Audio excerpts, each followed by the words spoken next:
anyone there? I'll wait a few minutes. Oh, let me moderate myself. There we go.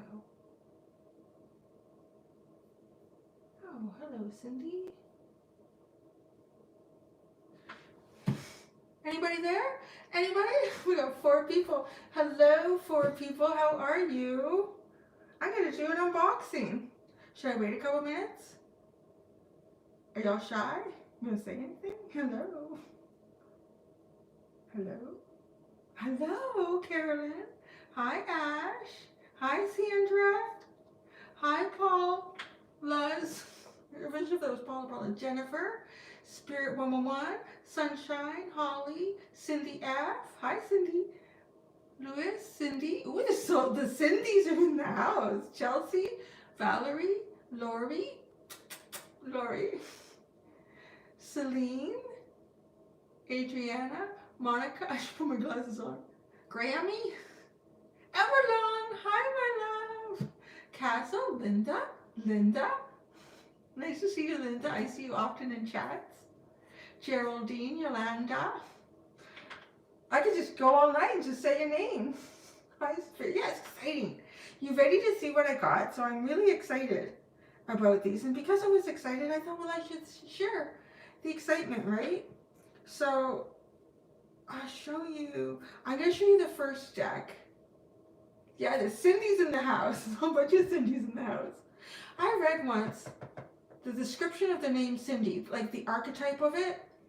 And apparently it was described as the happy cheerleader. It's really shallow. I don't know. I think we're so much more than that, aren't we, other Cindy's? All right. So, oh yeah, so here's the deal. I'm going to unbox these cards. And so if you're coming in this after, like it's been live, at some point there'll be timestamps, but please be patient. It takes some time to do that. Because once I unbox them all, I'm going to do like just really quick. I'm going to pull for each sign 1 card from each of these new decks that I have. And I've got 2 Oracle decks and 1 Tarot deck. So the 1 card that kind of spurred me to get new decks was this one. It's called Angelarium, Oracle of Emanations. Isn't it cool? There was something about this artwork that was so weird to me. Like it actually almost felt like it triggered memories. Like some of these images and the beings in them. I don't know how to say it, but it just looks so familiar. Oh, you love some Wizard's Tarot deck? I've only seen a couple of times other tarot readers using it, and I like the artwork, so I got it. It's a huge box, though, isn't it? So this Angelarium, so this is what I actually originally went online to get. And then, you know, when you're ordering it says, people who bought this also bought this and this. And this. So I clicked on those. Was it this? And I think I clicked on those and then saw something at the bottom as a suggestion. And then that brought me to the, Musulia, Oracle of Souls, which looks really cool too.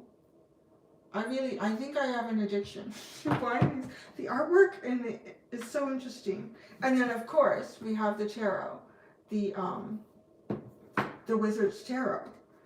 So it's exciting. I know people are like, where's our reading? You have to wait. Just live, you just gotta wait because we're gonna unbox. And I brought a safety knife, right? It has, because I can be clumsy. Well, maybe I should put my glasses on. I did bring them. I don't need my sunglasses anymore. I took Lily for a walk. I would call it more like a stop and stroll because it's hot and she needs a haircut. My nose is tickling now too from my allergies. I'm trying not to take anything because it makes me feel tired. So how are y'all out there? Or unboxing? Hey! Unboxing. The first one I'm doing is the one that inspired me to want to get something. Angelarium, I guess, yeah. Oracle of Emanations. Oracle of Emanations. Yeah, I haven't done a live in a while, huh? Why not? I can unbox it by myself. My son is playing on his computer. Lily's laying somewhere cool. I can come online and share it with y'all. So I thought I was going to come online and share it with y'all. Well, the garbage can's far away, so I have to throw it on the ground. There we go. Okay, so here it is. Angelarium. You had it on your list. Which one? This one or the others? Here, I'll put these down here so you can see them while I'm unboxing.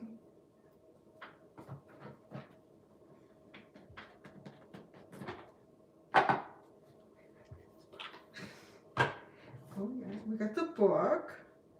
Keter, The Crown, Spirituality. Oh my God, this is gonna draw. You might lose me periodically in this. There's something about these images, I swear to God.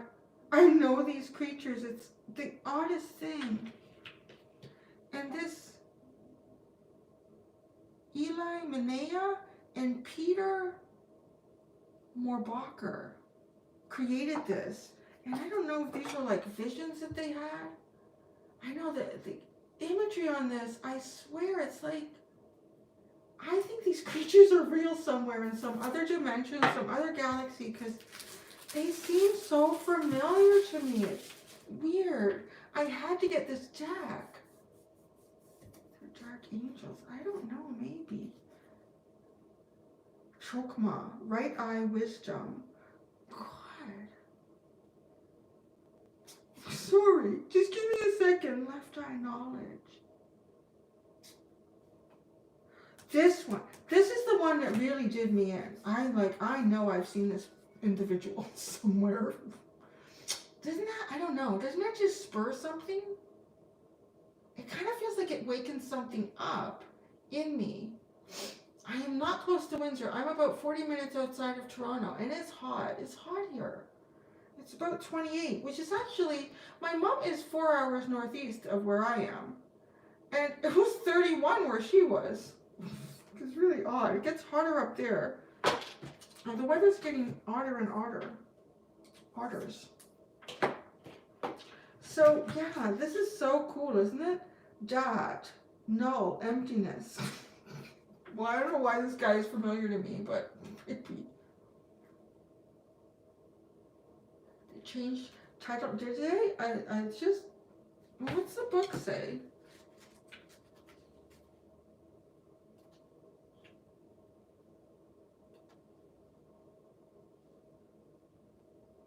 Oh, there's Sandalphone. Well, he's an archangel. I don't know my angels really well. I only know them by feel. I don't know them by name.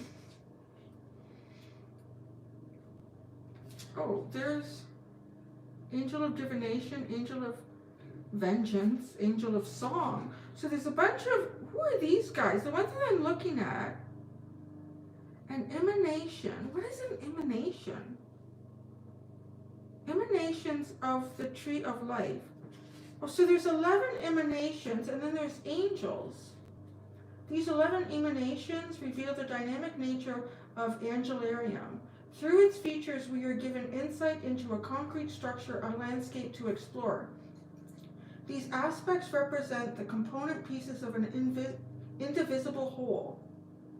Each of them is a complete idea unto itself, and yet non-existent without their relationship to each other. What? Each of them is a complete idea. Oh, onto itself and yet non-existent without the relationship to the other, which is really the story of everything. If you think everything came from source and we're all an aspect of that, having a separate experience. There is the body of Ein Sof, the infinite, the tree of life. Whoa. So these first individuals that I was looking at are aspects of the tree of life. Wow, this is a lifelong project.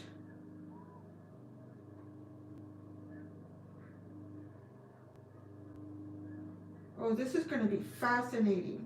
Maybe this is why this triggers something. Do you want to hear? Do you want to hear what I got going on here? Instead of just reading it to myself in my head. Okay, from the author.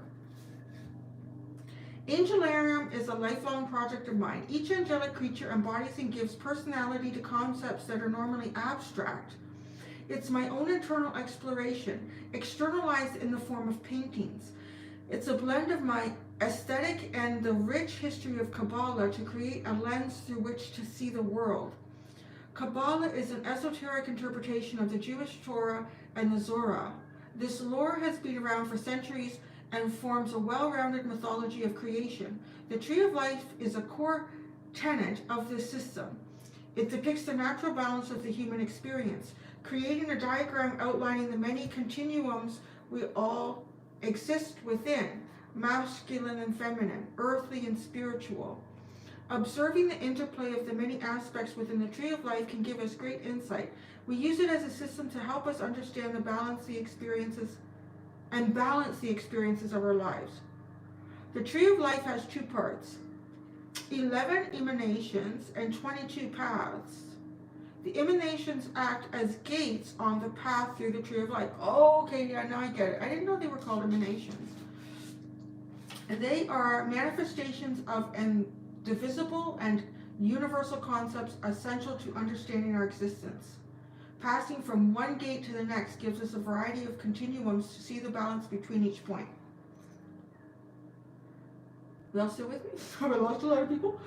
These card images are a manifestation of my own relationship with the concepts they represent, but they are not mine alone. The similarities between our experiences make them just as much yours as mine. Oh, isn't that weird?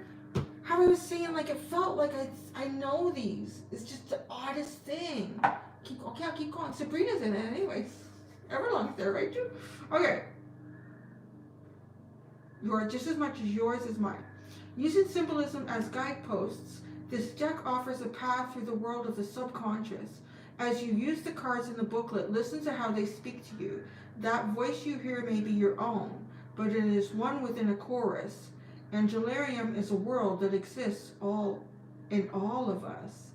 Yeah, y'all feeling that? You feeling it? This is the deck that I really wanted to get.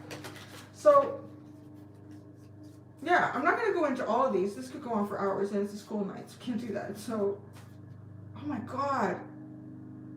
Oh, it's so cool. Look at this one. Look at the sandal phone. Angel of New Light. Oh my goodness, isn't that cool? Angel of New Life. Fanul. Angel of Truth.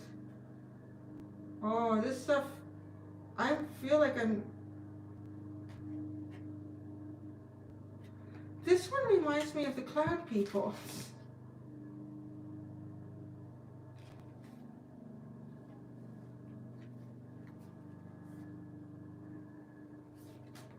This one reminds me of the Cloud People, which is really, it gives me kind of chills and makes me uncomfortable at the same time. Because when I was, I would say like a young adolescent, like a preteen.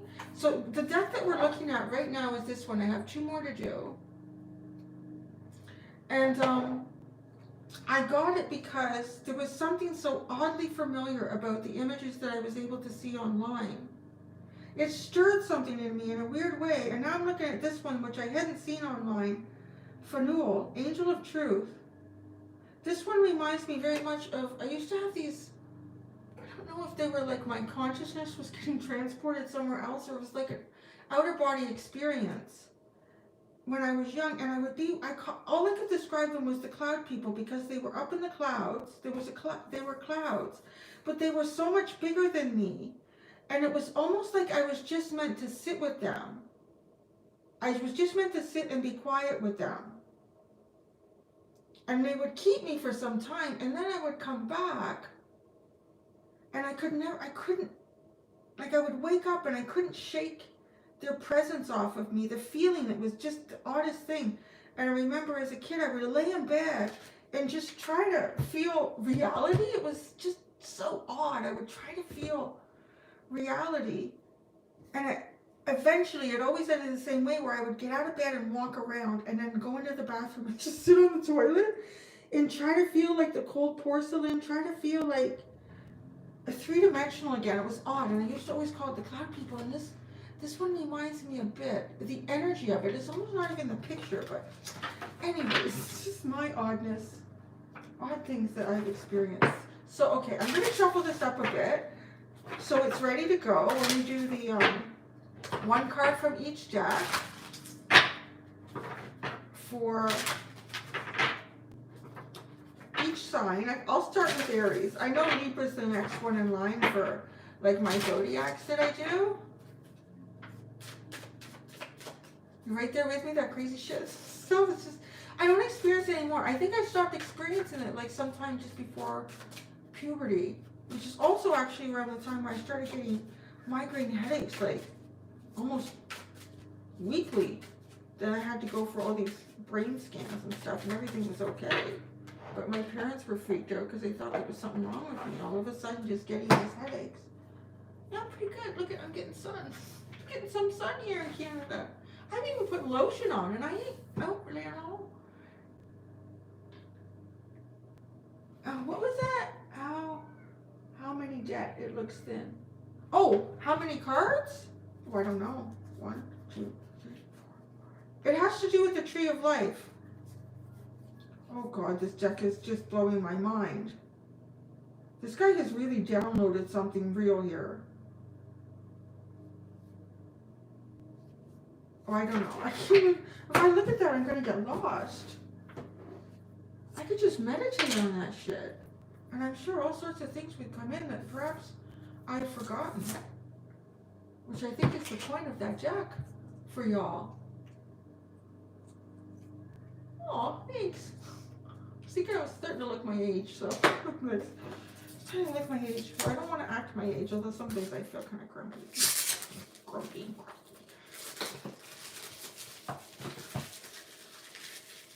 Oh, you took a Tree of Life class last spring. Where did you take that? And where do you find that? Because that would be God, there'd be so much to learn. Oh, what are we doing now? Sorry, I just unboxed it.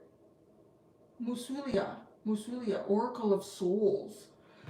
Yeah, I've been putting suntan lotion on my tan.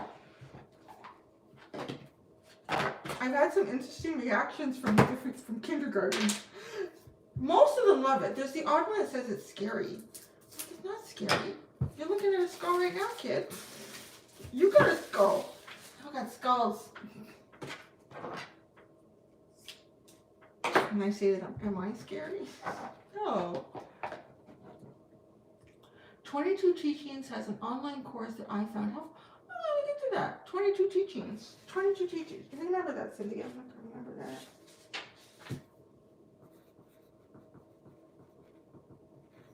Yeah, I would like to get deeper into the Tree of Life, all this stuff. Okay. So this one, what is this? Oh God, he's scary as shit. That deck, right? The Angelarium. That's crazy shit. This one is scaring me. I know how those kids feel looking at my arm. Oh my God. Abraham, Justice of Pandemonium. Boy, he looks like he means serious business. Look at this dude, just scaring the crap out of me. I don't know why I bought this deck. What is this about? Oh, I know why. I must have seen this. This dude reminds me of like that download sensation I get from looking at the other one. Death comes to all mortals, and when their time is upon them, it is but a beginning. Mosilia, I don't know if I'm saying that right. Mosilia is a vision of the world beyond, the place our souls may travel to after death. It is a place that is knit together from many of the stories that exist in all corners of the ancient world, full of heroes and gods of myth and legend. It is the true essence of these personalities and the stories they inhabit that is intended to lend insight and reveal hidden truths of our own lives and the path we travel. The spirit world of Musulia is comprised of countless realms, and this deck includes 6 of these great kingdoms, each a reflection of our own world, and from each of these has been selected 6 inhabitants who best represent certain qualities and ideals. It is the power of these personalities and traits that illuminate the path before you. 2 methods may be useful for reading with these cards: the Way of Paths and the Great Wheel. I'm going to give you layouts. Abraham. Okay, so let's just look at this guy quick because he's scaring me. I don't say shit. I probably should. I just start reading them. I used to do all sorts of stuff. I used to put them in a singing bowl. I used to put a candle on top of them to energize them. I like that with my crystals, but my cards, I don't really feel like I have to do that. Yeah. What?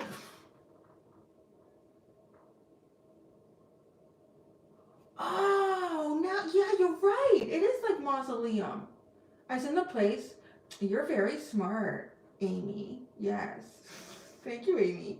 You're a smart one. Yeah, that's good. Good connecting those dots. And maybe unless that's a real word.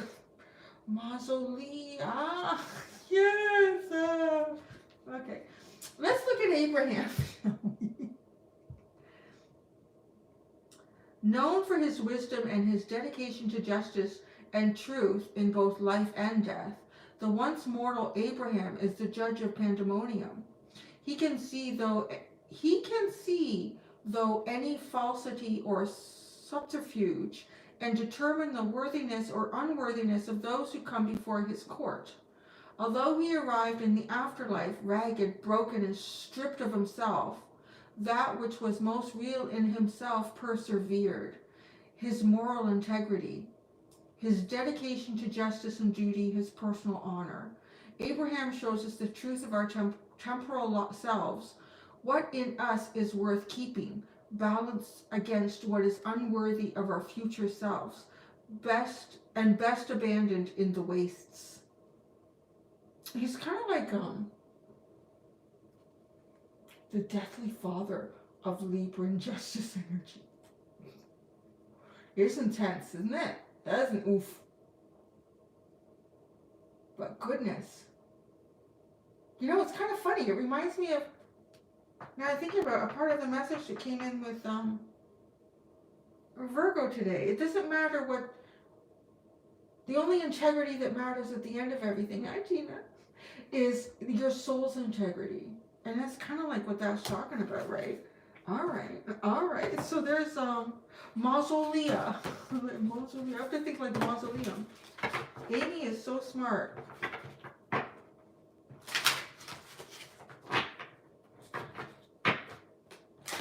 Oh, somebody was saying they have a problem liking my videos. They couldn't do it. YouTube doesn't like me.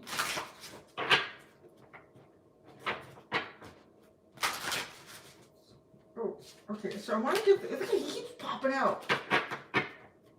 Mausolea. That makes sense, right? Like coming from their dad.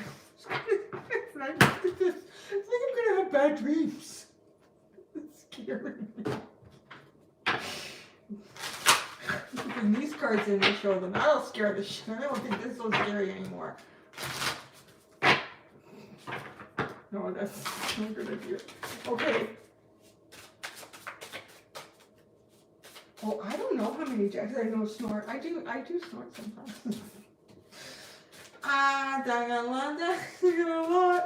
1, 2, 3, 4, 5, 6, 7, 8, 9, 10, 11, 12, 17, 18, 19, 20, 21, 22, 23, 24, 25, 29, 30, 31, 32, 33, 34, 35, 36, 37, 38, 39, 40, 41, 42, 43, 44, 45, 46, 47, 48, 49. Did I count that? Did I count this? Did I count this?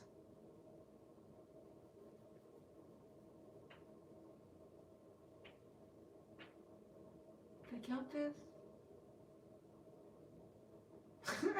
Was anyone paying attention? Oh, I did? Okay. So 50. Oh, I didn't count that. 51, 52, 53, 54, 55, 56, 57, 58. There's a couple that aren't out here. I'm going to say probably roughly 60 to 65. I don't think I said last week I had 70 because I didn't say anything about how many I had in a long time. I know, you're not paying attention. It's going to be a test after. Hey, hi Michael, how are you? I'd like to say you look well too, but I can't really tell.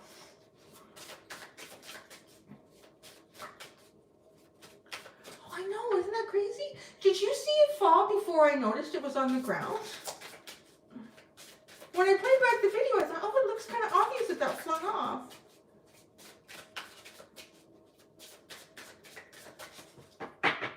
That one's ready.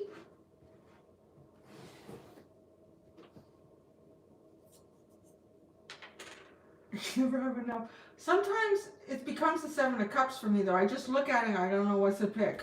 I'm just going to pick the Rider-Waite Tarot. Need to do this. That, I usually catch them. That one really I did not see during the reading.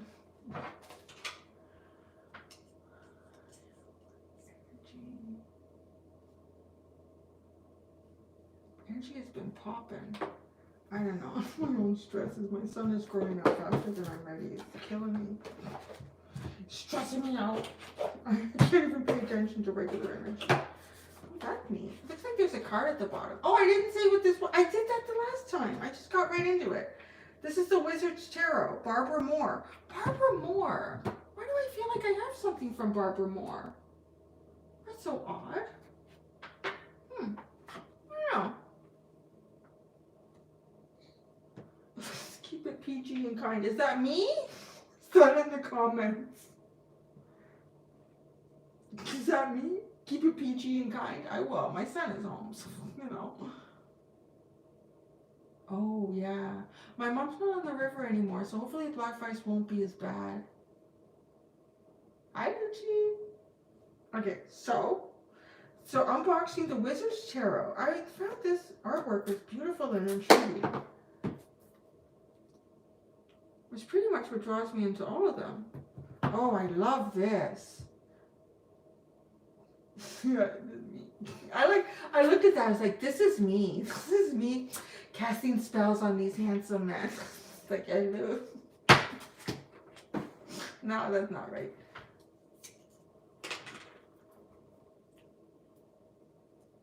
Here we go. So I've been really safe with this. Look at that.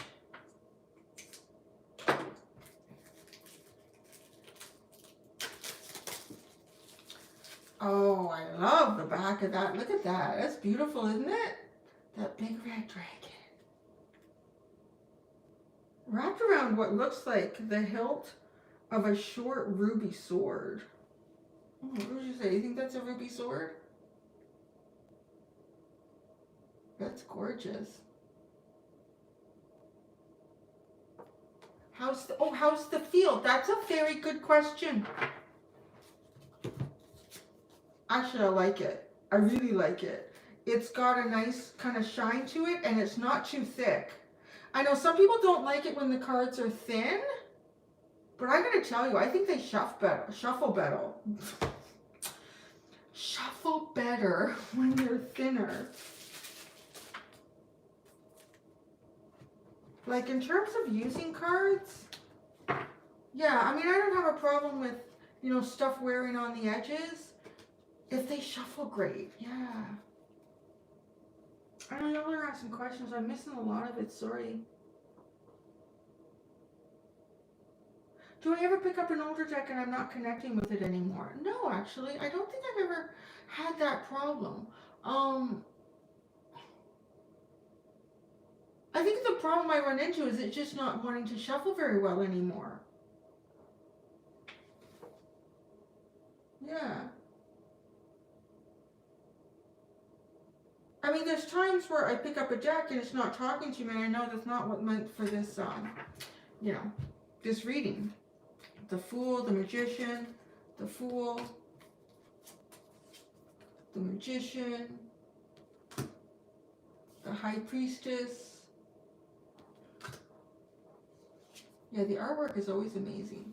The Empress. Oh, the Emperor. You know, a very Aries. He looks like a heavy metal star. Look at that. What are you? I've never slept with a deck.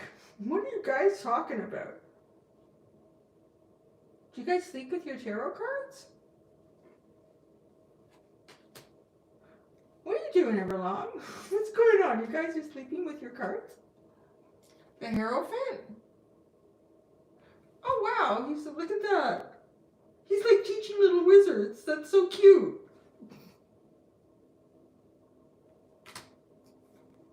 The Lovers. Oh, it's like a wizard and a witch, I guess.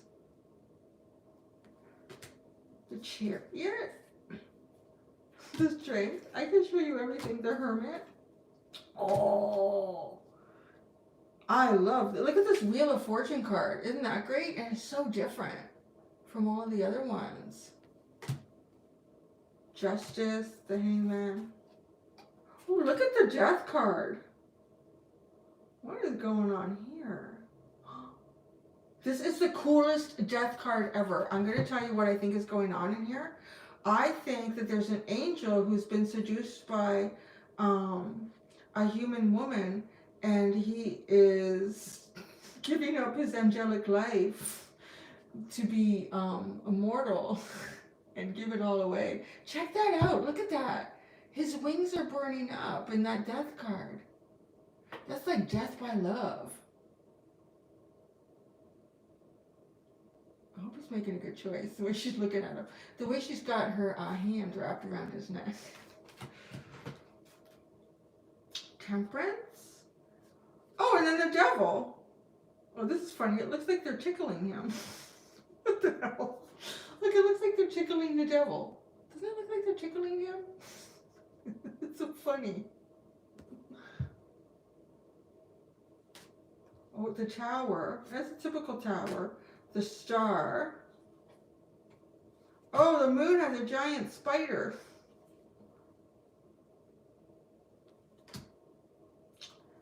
The Sun. Oh, Judgment. I love it. They're all coming out of their coffins. The World. The Ace of Wands. Ace of Cups. Ace of Swords. Ace of Pentacles. The Pentacles in this deck look really cool. I'm going to stop there because this is going to take a long time. Now this is funny. Although the Two of Cups, they both look a little bit apprehensive. Like, I don't know. I have my phone turned around, so how many loons did that cost? That's a good question. How many did that cost? You know, I can go into. They weren't much, although I think the Wizard one was more. The other ones, I think they were $27 or something like that. They weren't that bad. Although, saying that, I mean, everybody's got a different budget, and with the cost of things these days, I would have, I think I deleted. I don't know. I got them on Amazon. I'm really sure that, I think the two Oracle decks were like $27.99 or something like that. I think the Wizard one was maybe 40 or something. It was in the low 40s, I'm pretty sure.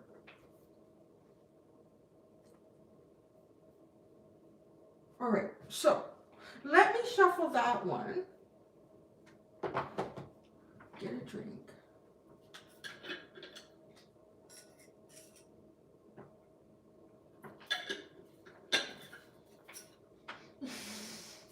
I'm getting another chat here.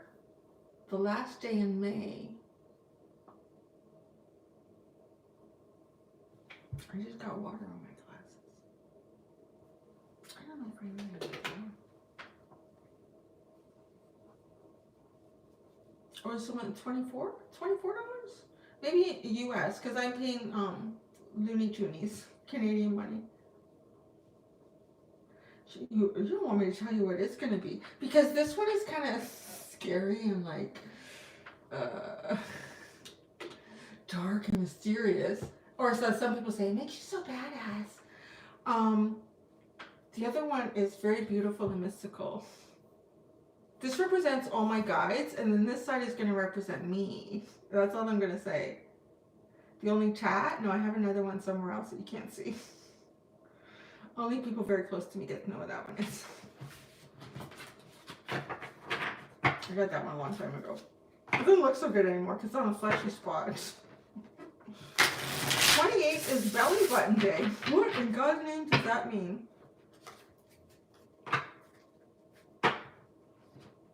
Do I have the Pagan Tarot? I don't think I do. Why don't I have the Pagan Tarot? That sounds like something I should have. Hi, Australia. Thank you for sending us some warm weather finally. Is it getting cold there? Happy birthday. Someone celebrating a birthday? A little Taurus? A little bovine baby?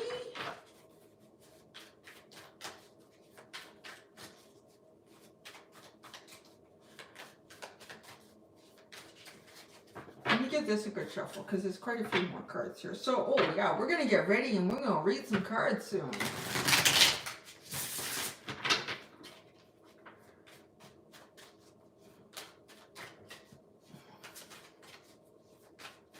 First cold day today in New Zealand. Oh yeah? Well, it's getting pretty warm here. First really warm week, actually. Hi from Russia, really? How's it going there? You're allowed to go onto YouTube right now?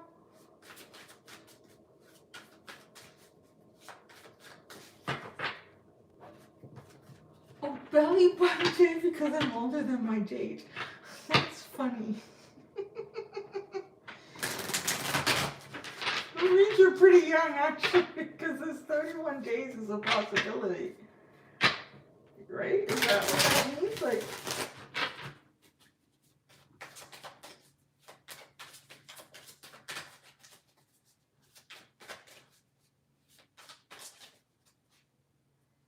Oh, you had twins that were long? Oh my goodness. God, you're a brave woman. Strong. Okay. Ooh, what came out? I was thinking about you in Russia and what came out? Oh, the 8 of Cups. A lot of emotional distance. Oh.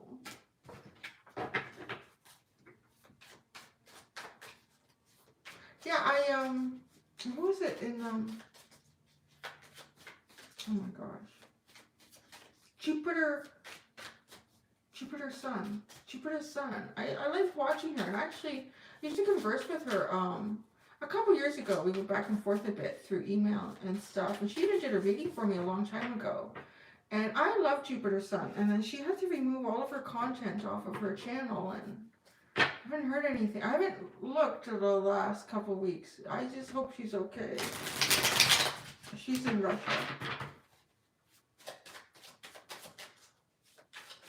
All right. Are you guys ready for some cards? I should do the oracle cards first. Oh God, this is supposed to go quick, but now I'm wondering with these.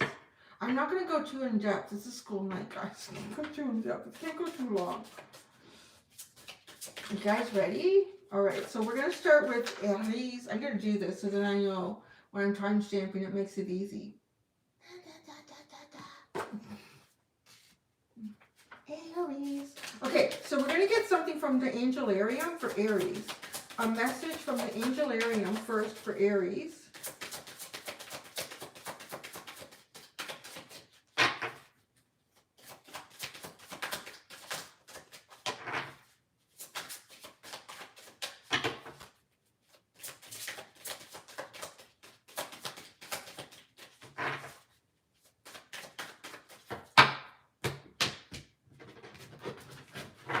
Aries has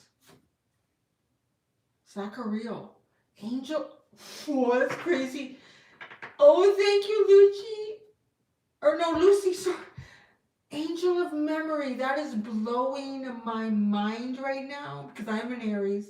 And I was saying how this deck was triggering like I knew it.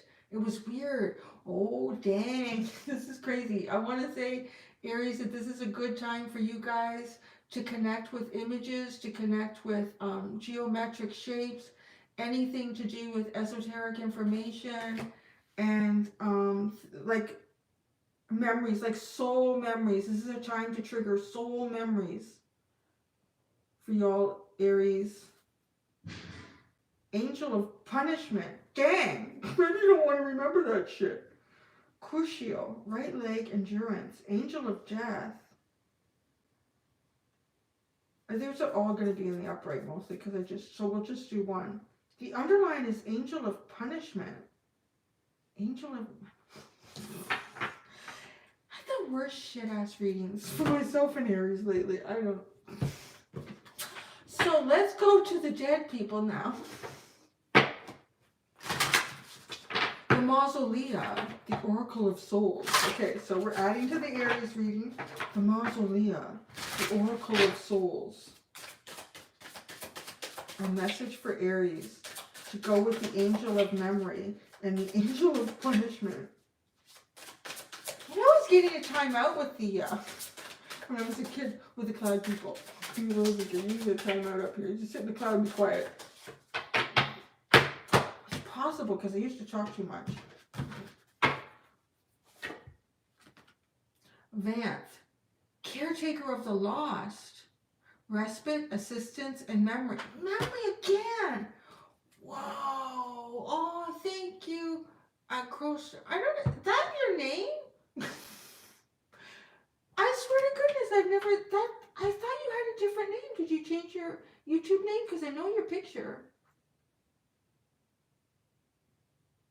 A chorister. Anyway, sorry. Aries, you're getting all this crazy memory stuff. Take a break. Take a break. Let some stuff download, Aries. Big time. Assistance with your memory. Maybe we should read the Angel of Punishment. It's your underline. The Maestro, Master of Inspiration. Understanding, community, ingenuity. It almost feels like he's trying to like kind of reach out and trigger your memory. This is a memory time for Aries. All right, let's just look at Quashiel, Angel of Punishment.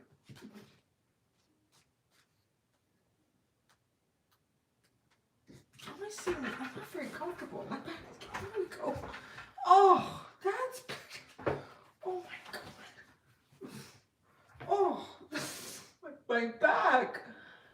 Yeah, leaning forward like that when you have a bit in the front, it's not too good after a while. It's hard on your back. What were we? Oh yeah, Crucial. Angel of Punishment. The hunter whose prey is falsehood. Oath breakers, beware. Crucial will seek you out. Even as you stalk your own victims, punishment is upon you. No one who escapes the mark of Crucial. No one who escapes the mark of Crucial. That's just it. There are consequences for breaking your word. The pieces sharpen and sink into your flesh, embedding themselves within your heart. So long as the offense stands, you will always be held in the sights of the hunter. I don't like this reading. Seeking absolute is noble, however tedious. Begin that journey with haste, lest Crucial find you first.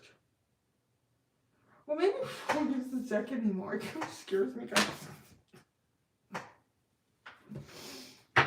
Alright, so we're going to go into the tarot for Aries. If everybody is tuned out. Memory. It's almost like there's something you need to remember.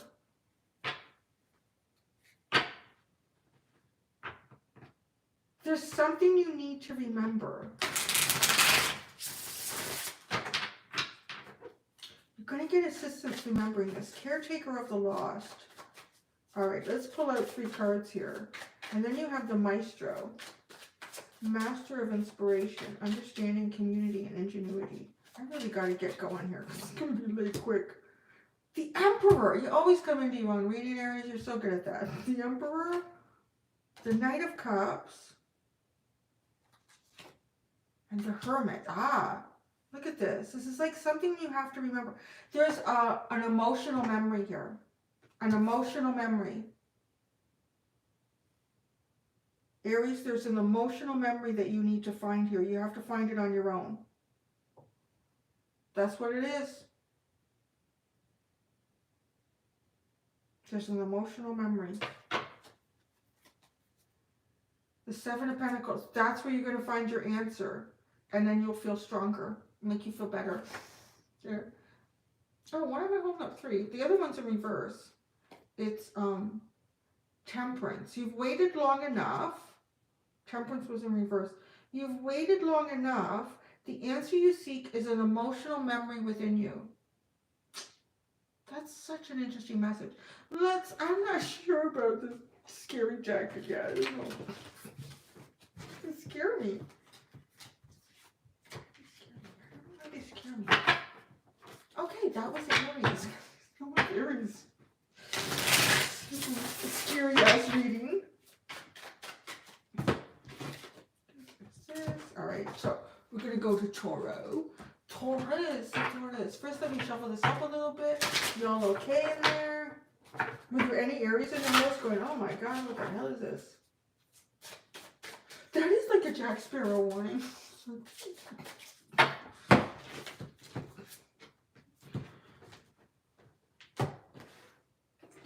Okay, I'm going to I'll put the books there. There we go. More room. Beautiful. Okay, let's do a shuffle. This is Angelarium. The other one scares me, but I'll use it. I might sell this to y'all. It scares the shit out of me. Okay, Taurus. My boy, babies. Everybody's been getting good readings but Aries, so hopefully the worst is behind us now. Taurus. Let's start with the Angelarium for Taurus. I think I'm just going to pull from the top. Yeah, we're just going to pull from the top, Spirit. We're not going to split.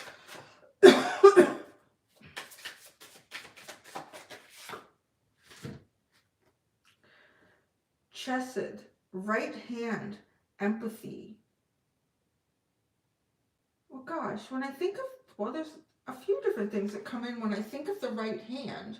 When I think of the right hand, I think of left brain thinking because the left sphere governs the right hand. So that to me is your more like clinical, analytical thinking, mathematics, timekeeping, like all of those things, where the right sphere is more creative and artistic. So empathy are the critical aspects of you signaling a desire for more empathy, almost like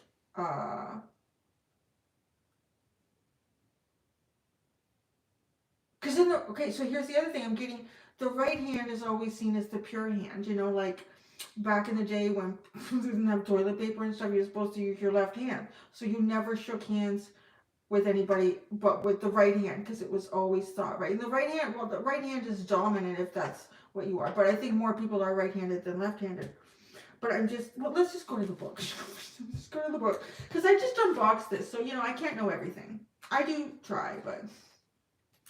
And I can talk my way around it and make it sound like I know everything.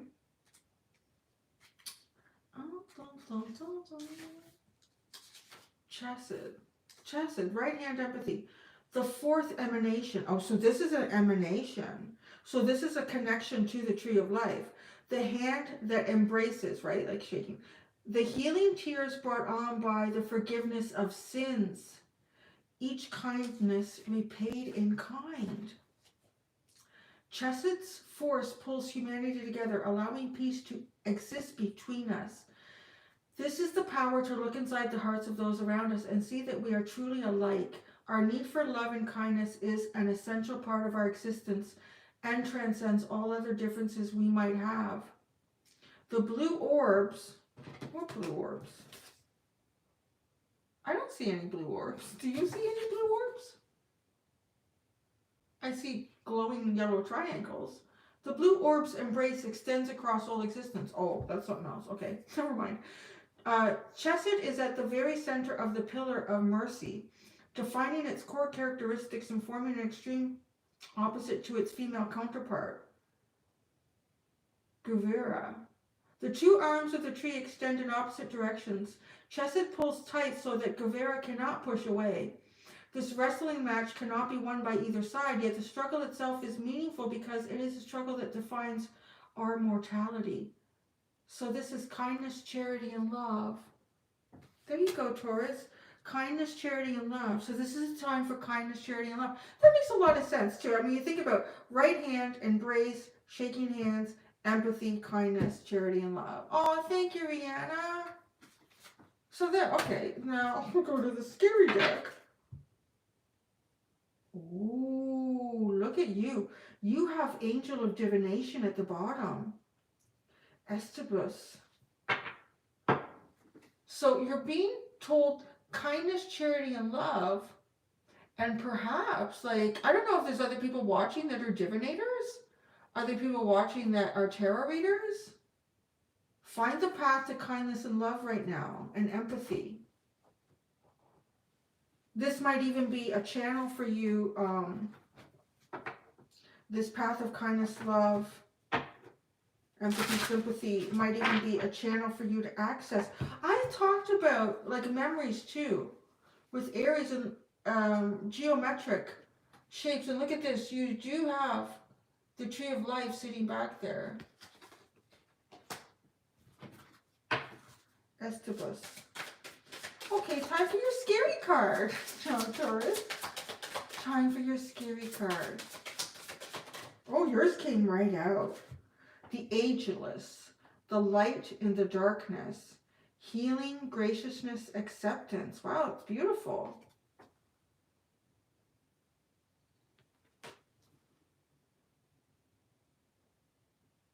Well, you know, it's funny getting that with divination. It's kind of like you're meant to be the light in the darkness. You're really meant to use your Venus energy for good right now, Taurus. The bottom is Queen of Shadows, wrath, instability, suspicion. Ereshkigal. Oh my goodness.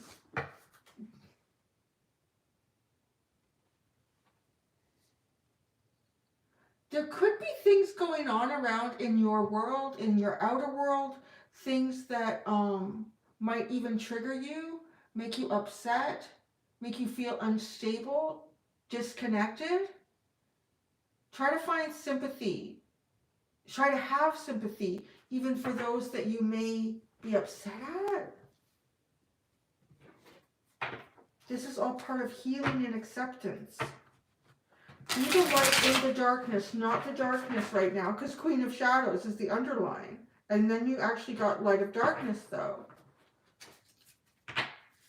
I need to speed things up. Time to go to bed now. This is a bad idea. What time is it? It's 8 o'clock. Okay. The Hanged Man. The Four of Swords. Wow, talk about chilling. Take a chill pill, man. But then the Knight of Swords. Oh, yeah, you got some funny energy, Taurus. You're going to have triggers coming in. All sorts of triggers. Don't be affected by triggers. Don't fight any battle that's not your own battle. And if it is your own battle, try to fight it with empathy and kindness. The Hanged Man, the Four of Swords, and the Knight of Swords. This is a moment for you right now, Taurus, to observe, and even heal. I think there's something going on with some level of healing for you, but if you get engaged in things that are kind of triggering you, that I feel like are more outside of you, it will cause this energy. We don't want this. You don't want that right now. The bottom is the Sun. Oh yes, absolutely. You go towards your happiness. Don't worry too much about other people's. I'm hearing discord, so you know. All right, Taurus done.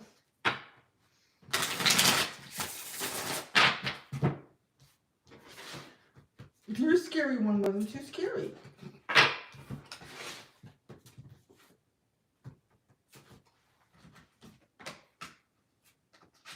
We're gonna go to Gemini. Oh, I didn't hold up the Taurus card. I messed myself up. Oh, can somebody do timestamps to get myself ready for bed?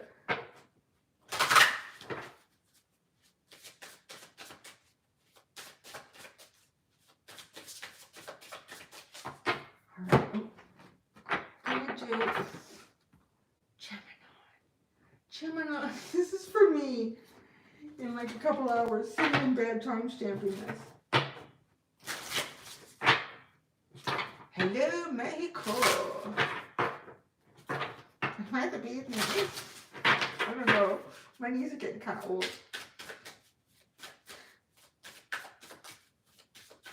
Oh, the cutest thing happened. It was a couple weeks ago. There was this little girl in kindergarten, and she was, I don't know, she was sad or something. So I had to get like right down, because she's really tiny. I had to get right down on the ground and help her out and make her feel better. And then she was all better. And then she got up. I couldn't get up. So she put her little hand out and she helped me get up. And I thought that was so cute. It was kind of like such a little two of cups moment, because I was down there helping her and oh, my old ass get up off the ground. It was kind of cute. Oh, look at that. Thank you, Everlong.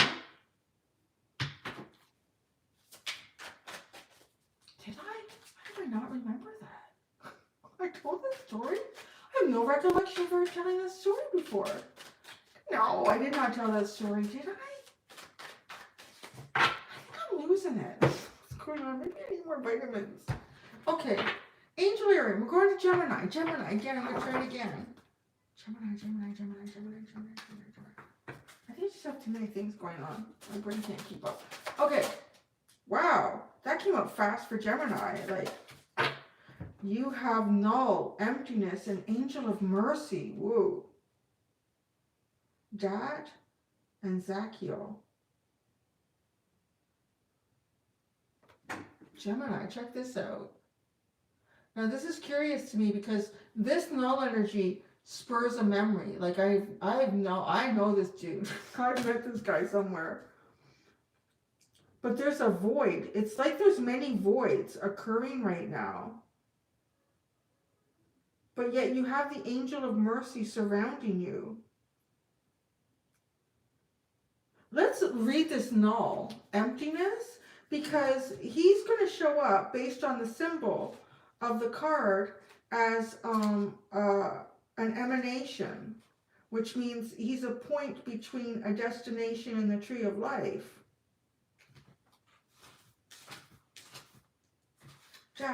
This emanation, is a conduit. It radiates no light for itself, holds no shape, and touches nothing.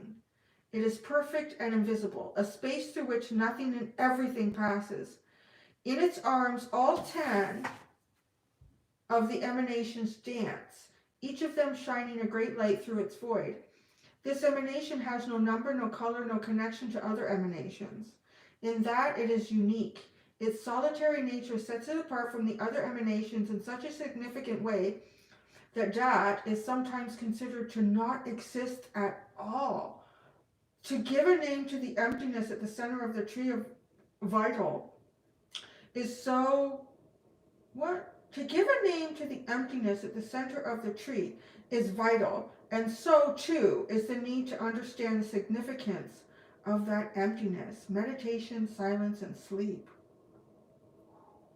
This is like the in-between. This is the void.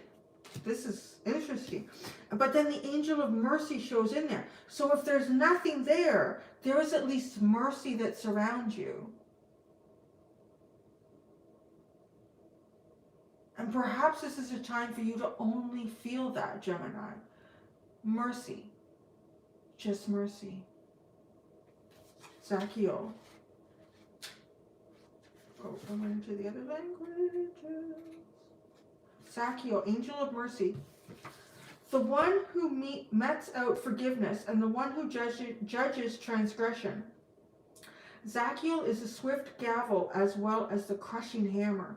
Those who have sinned against your fellow man, Zachiel may relieve you of your punishment. But in asking you submit yourself to the scales of the angel's judgment and wrath. Zachiel sees all the cracks and seams of the soul, finds all the things we cover up to convince ourselves of the illusion of a moral existence. Zachiel reminds us to reveal our failings openly and be judged by those that have the power to forgive. It is only the just who may make such reckoning. Scales, rising smoke, a gavel.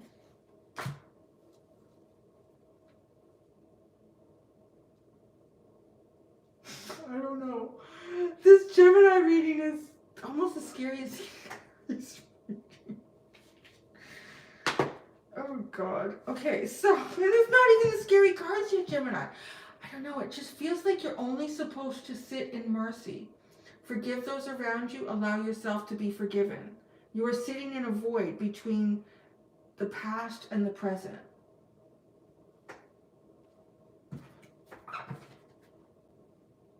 Angel of memory. Wow, that's interesting. Like you're so, oh shit, me. Angel of punishment, but we're not paying attention to the angel of memory. I feel like, I don't know, like some of us are getting sent to the corner.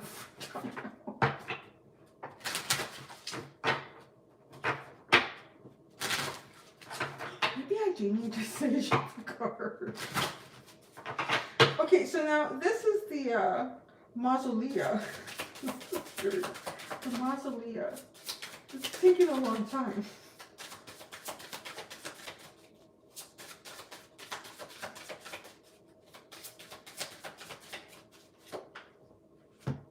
Poet of Avon, the storyteller, fame, stagnation, and pride. That's an interesting card.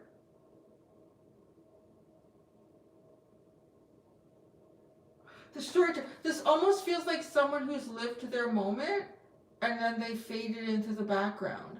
But I want to say that there's some level of that with this emptiness, this null, this emptiness. So if there's something that you have achieved and that has kind of passed, like that time has gone, it does feel like there's, again, the stagnation, the emptiness, the null. Don't let pride get the better of you in that, because there is the angel of mercy around. That's all very judgment shit, isn't it? Osiris, God, King of Duat. Commitment, acquisition, responsibility. God, I don't know. This feels like really heavy ass energy, man. I was not prepared for this. This all feels like, I want to be honest, it feels like I can't give the devotion to these, that it feels like they need, like each card feels like I could talk about it for a long time. I purposely, and I'm letting you know, purposely trying not to like let it all download, because we'd be here till midnight. I just can't do that. It's supposed to be an unboxing and kind of like pulling cards for shits and giggles. It's not going that way.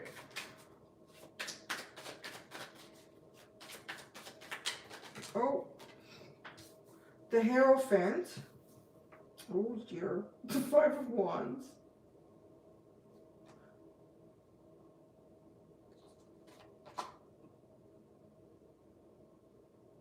That's so curious.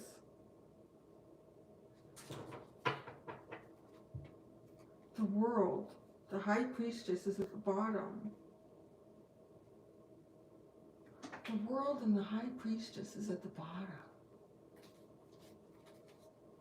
But wait, okay, so you have the Hierophant. I think this is so curious. It looks like he's standing in front of a room and he's teaching little wizards. And then look at it, it's almost like then you go out and you apply what you've learned. But it causes conflict because you've all learned something different. And it almost becomes a battle of the wits, a battle. And then look at that. That ends up like somebody leaving Hogwarts. That's what it looks like. So the message here with emptiness and angel of mercy and stagnation and pride, this is literally like you've learned. Why is this coming up so many times in the readings lately?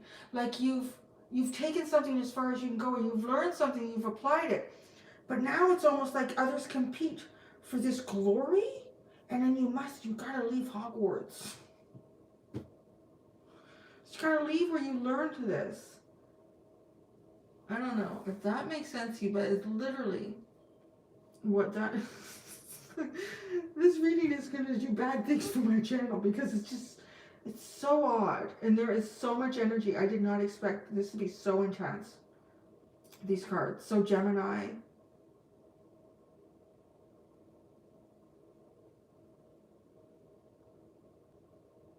It's almost like you need to unlearn something in the 3 dimension so that you can remember something on your soul's path, and that causes you to leave the place of learning. I don't know. Do you know what I'm saying? Yeah, maybe it's graduation time. Time to graduate and get your ass out there. Maybe you had that fame when you were in university and now you gotta go out and gotta start from the bottom again. Alright, that was very nice.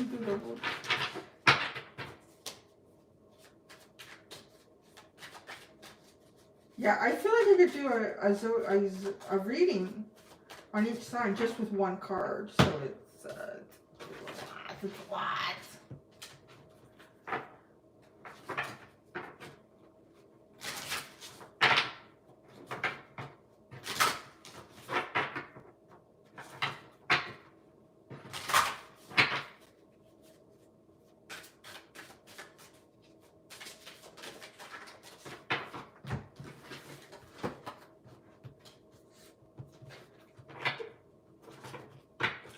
No, actually Cancer's next. Cancer's next. So it's good timing, Sabrina.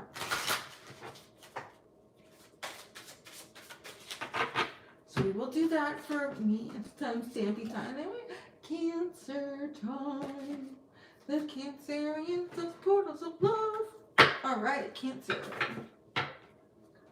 Alright, we're going to start with your Angelarium.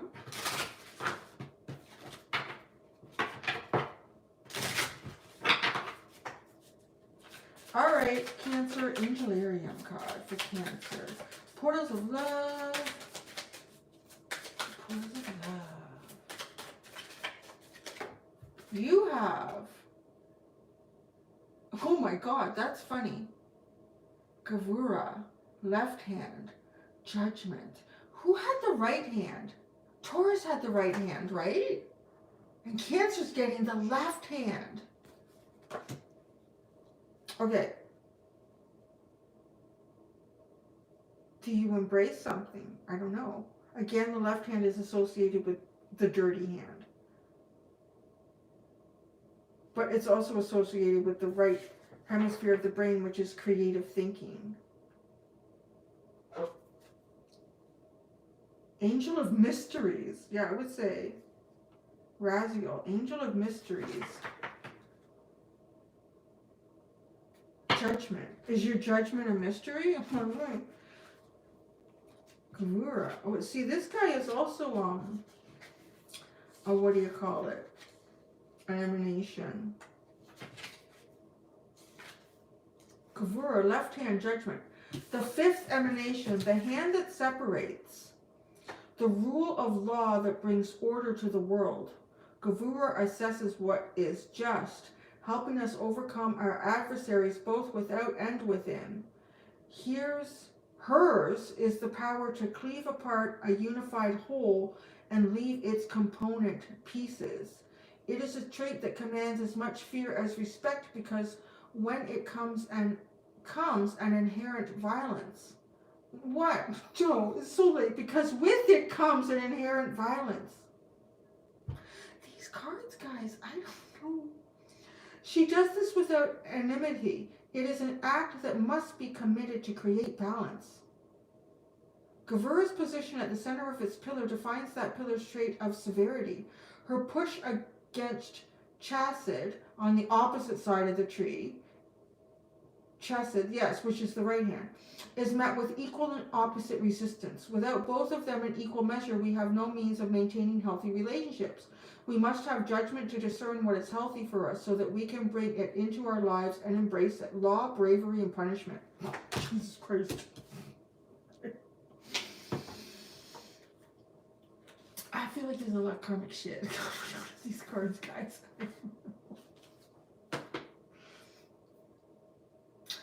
Yeah, Cancer, what have you done wrong? I don't know. Angel of Mystery. It's a mystery. Gotta wait and see. I don't know why y'all wait to get to your sign, because it's right now. I don't know. I thought Aries was hard. The sun is setting here. Alright, so now you're going to the real scary deck. Mausolea. That was accurate. That's funny. What do you have for Mausolea? Eternal Servitor, the Ancient Wanderer, Hope incompleteness and yearning.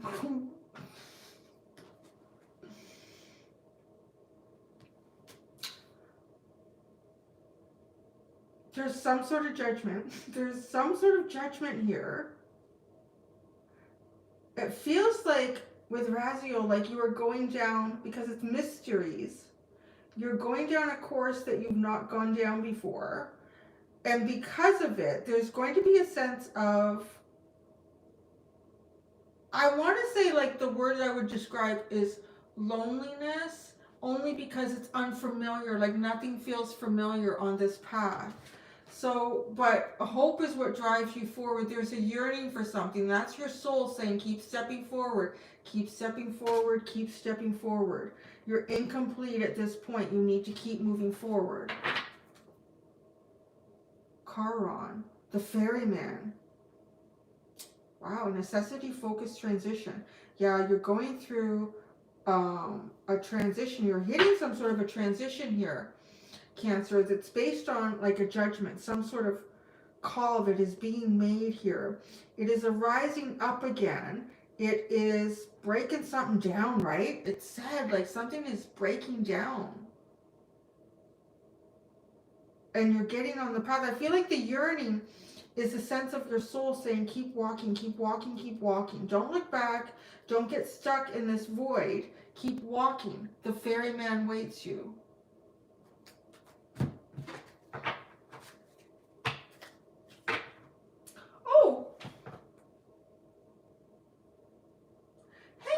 I grew up in Mimico. Where were you in Mimico?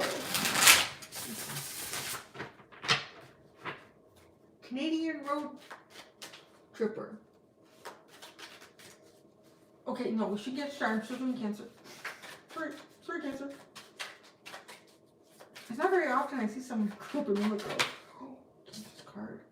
The Four of Swords. It's getting dark in here. The Five of Cups. Seven of Pentacles. It is a time to rebuild. It is a time to rebuild. I don't bring the Oakmen back. They come to me. It's kind of that kind of relationship. The Four of Swords into the Five of Cups. It's time to heal. Yeah, there's definitely a healing path here. Cancer. Getting over an emotional disappointment and having to build again. But the ferryman waits for you. Don't get stuck in the void. It just feels like don't overdo any cycle. Even if it's a healing cycle, you need to keep stepping forward.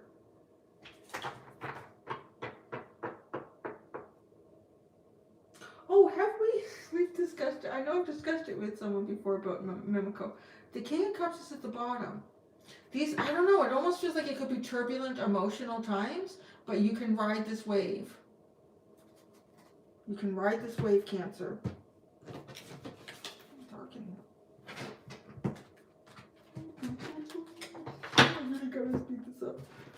I don't know, this idea, it seemed good. But I forgot that I take a long time when I'm doing this. I take a long time.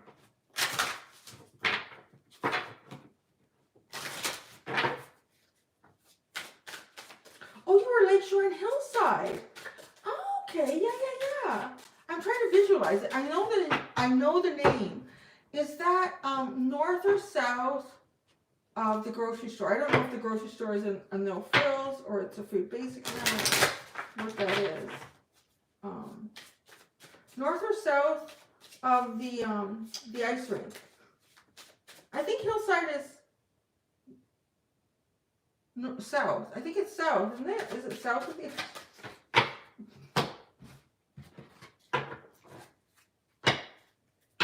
Thank you, Everlong.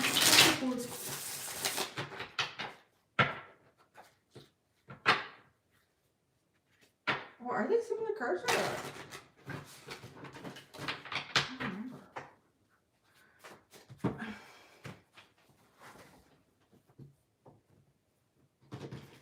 Okay, we are going to do Pussycats. Pussycats.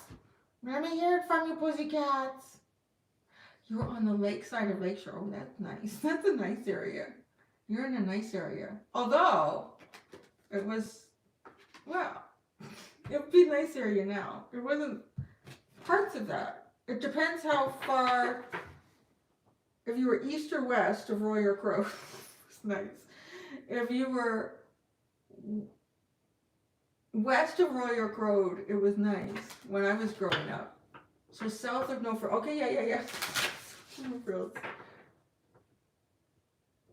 Right, yeah. And if you were east of Roy or, that's where all the no-tell motels were. It was fascinating growing up there as a kid. Yeah, I bet Nova Scotia would be much nicer than Nova. There was hookers and there was transvestites. It was really quite an interesting upbringing in the late 70s and early 80s. Oh, you were kitty corner at the 7-Eleven. I used to go there and get slushies. That's so cool. All right, sorry. Oh, Leo. We're doing Leo. Okay. Yeah, part fun. Okay. Leo. What's your Angelaria message?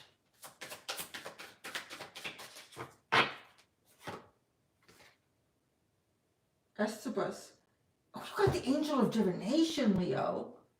Ooh. That's interesting. Y'all should be divinating. Y'all are going to be downloading some stuff. Judgment. You're going to be downloading a judgment. Maybe you're placing judgment on Cancer. Judgment. Which is wrong. Divination. That's interesting because Cancer had the Judgment card, but it came with, no, was it Cancer? Yeah, Cancer had the Judgment card, but it came with the Mysteries. This almost is like, well, if you need the answer to your question, I wonder if there's anyone watching that has a Cancer and a Leo placement that's significant. Because if that is you, it feels like this message is carrying on and telling you that your answer can be found through some form of divination. The first thing actually that came into my head was tea leaf reading. I don't do that myself, so. Oh, was it Taurus at that? No. Oh, I don't know. It's getting late. This is a bad idea. It's playing out really good in my head. It's not playing out so good now. Reality. Okay, so now you're going to get the scary card from Mausolea. Mausolea.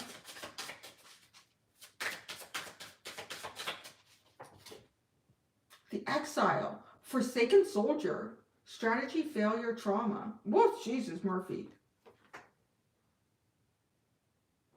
I do have water, thank you. Yes.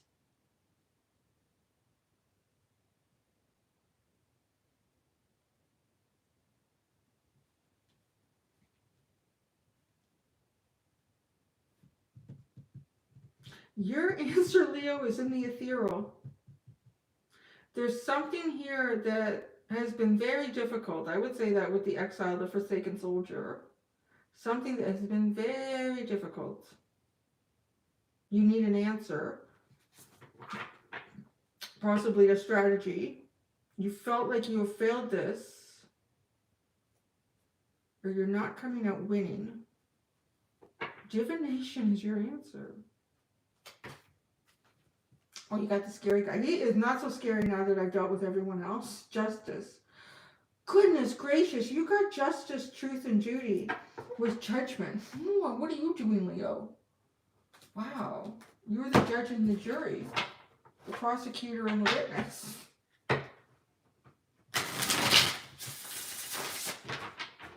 Interesting.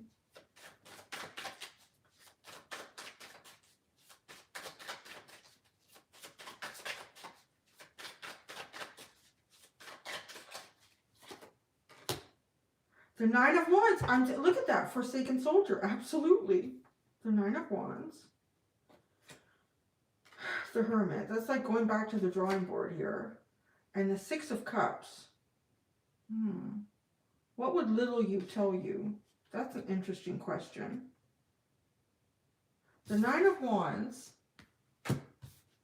The Hermit. And the Six of Cups. That really feels like, okay, the divination is, to me, very symbolic of, like the answer within you, particularly with the Hermit. But this is almost like, what would the child in you do? And because there's a sense of needing a strategy here for something that you failed at, trying over and over and over again with a 9 of Wands, would little you give up? Or what would little you try? You know, like, it's like, I say little you, like child you. I mean, that seems to be the answer here. It's like thinking about a situation. If you could apply it into something of your youth, then how would youthful you, do that? You have the Knight of Cups. So it could have something to do with moving your emotions here. That's what I got, Leo.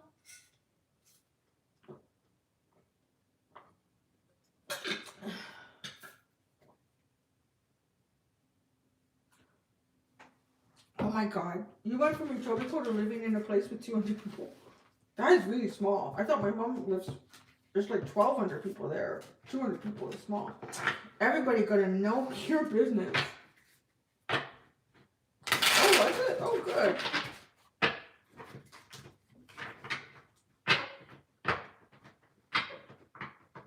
We are about to do Virgo. These are all like really short and sweet because it's getting late. Get ready for this. What's going on? Yeah. I think this is the first time I've done a reading after unboxing. Okay, you just settle down. Going in there.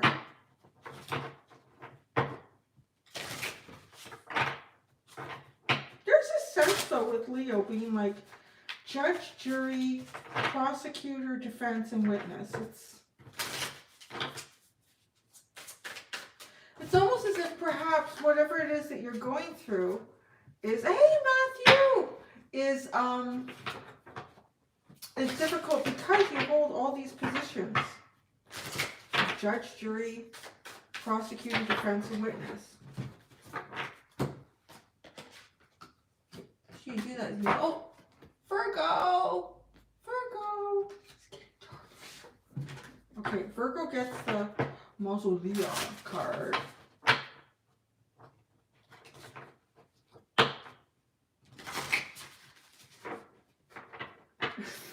She's maybe at this Thursday.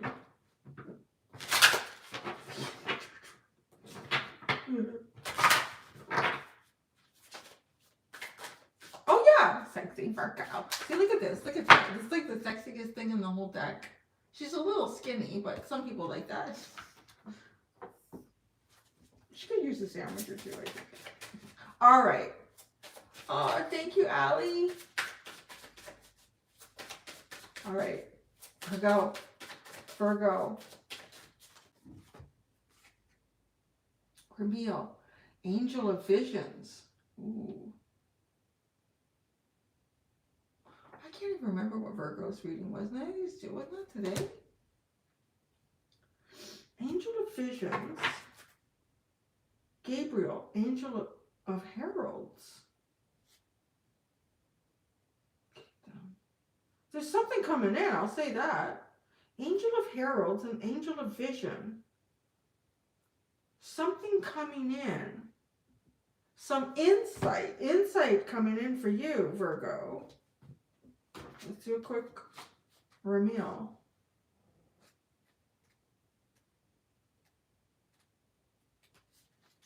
Reveal. Angel of Visions. The shepherd of good graces, a shining light in the distance, beckoning us forward into the future. The green pastures beyond the next hill are hard to see. Reveal assures us that things will get better. It whispers, something is coming, and it is beautiful. Did you hear that? Something is coming, and it is beautiful. Keep pushing toward the horizon, toward the setting sun. As the light fades, you feel as if someone is watching you. Far in the distance, you see a lone figure walking, a dove on its shoulders. You stop for a moment to marvel at this vision. When you move again, it is gone. You hear a flutter of feathers as the dove lands gracefully on your shoulder. Signs: a cane, the rising sun, a white dove. You're about to get some signs, Virgo. Really interesting signs. What the hell was your reading? I did that today, didn't I? Yeah. I don't know why I keep thinking like it's connected to the one I did today. But it feels like something that pulls you in, like a sign. Like you see it, so you go, and then it's like it said, like it's not there, but then all of a sudden it's like right beside you. That's intriguing. All right, where's your scary card? The Mausolea.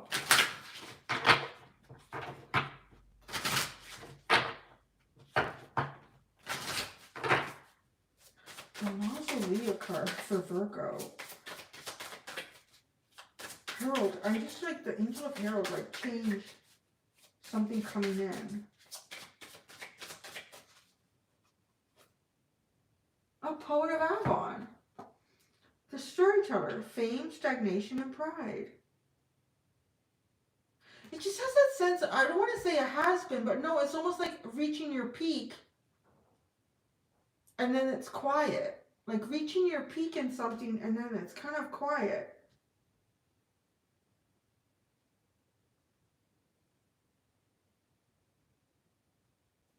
Someone who once was. There's a part of you in that. Someone who once was.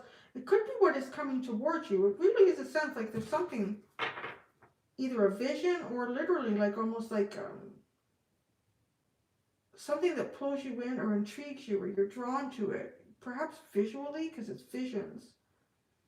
And then it's there.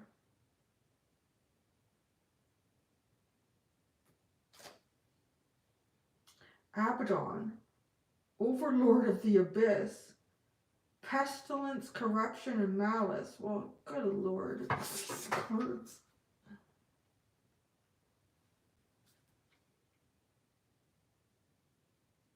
But I don't really feel like you're in abyss. That's what's interesting. I wonder if you were in an abyss. I can see some of the other signs. Gemini is like an abyss, a void. Overlord of the Abyss, Pestilence, Corruption, and Malice. Like that feels like something you want to leave behind.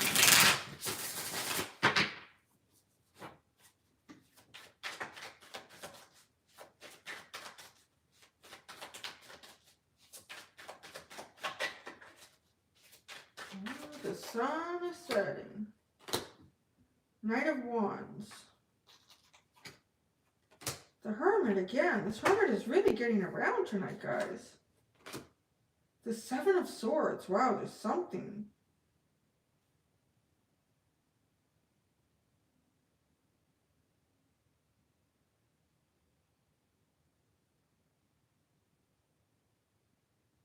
Then I just want to say be wary of distractions around you. Which kind of like this card comes up like a distraction. Like you see something and it draws you and then all of a sudden it's right there. Okay, the Knight of Wands.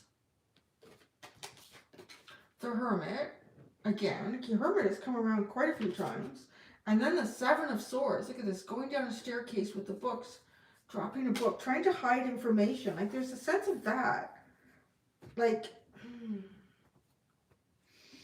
well, you being the Hermit too. Look at you showing up in your reading all accurate and everything as well. There is a sense, Virgo, of being cautious of things that would distract you. Allow them to distract you for the right purpose. Oh, thank you, Spirit 111. Thank you. To be cautious of things that may distract you.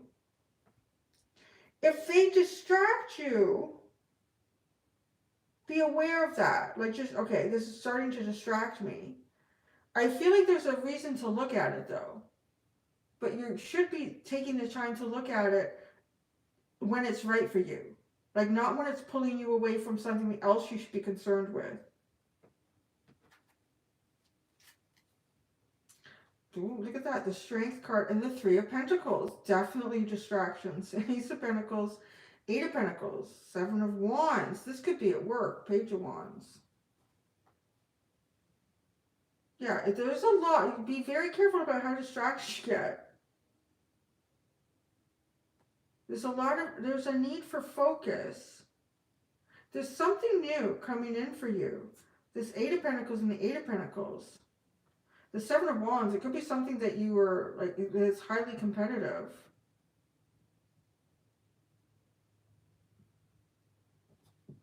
Something targeting you. It's odd. Just be careful with the things that distract. That's what I got. That's what I got for you, Virgo.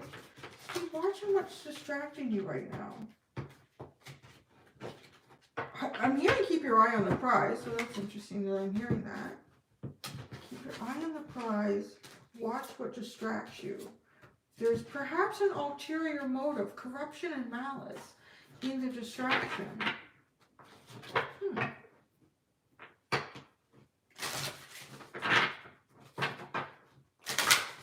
So we're going to do the librarians. It looks really different on my computer compared to my phone. My color looks nice on here. I look really white and washed out on the computer. I think the computer might be more accurate because I'm tired. What did I get myself into?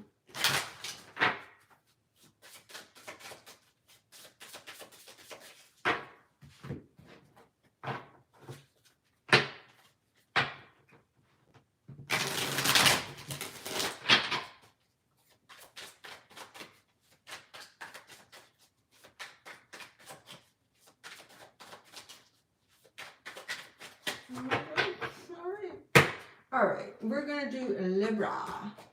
Libra. You ready? Lily is sleeping. This is way past Lily's bedtime. She was tickling my toes before the Leo reading today. It was so cute. What the hell is under there?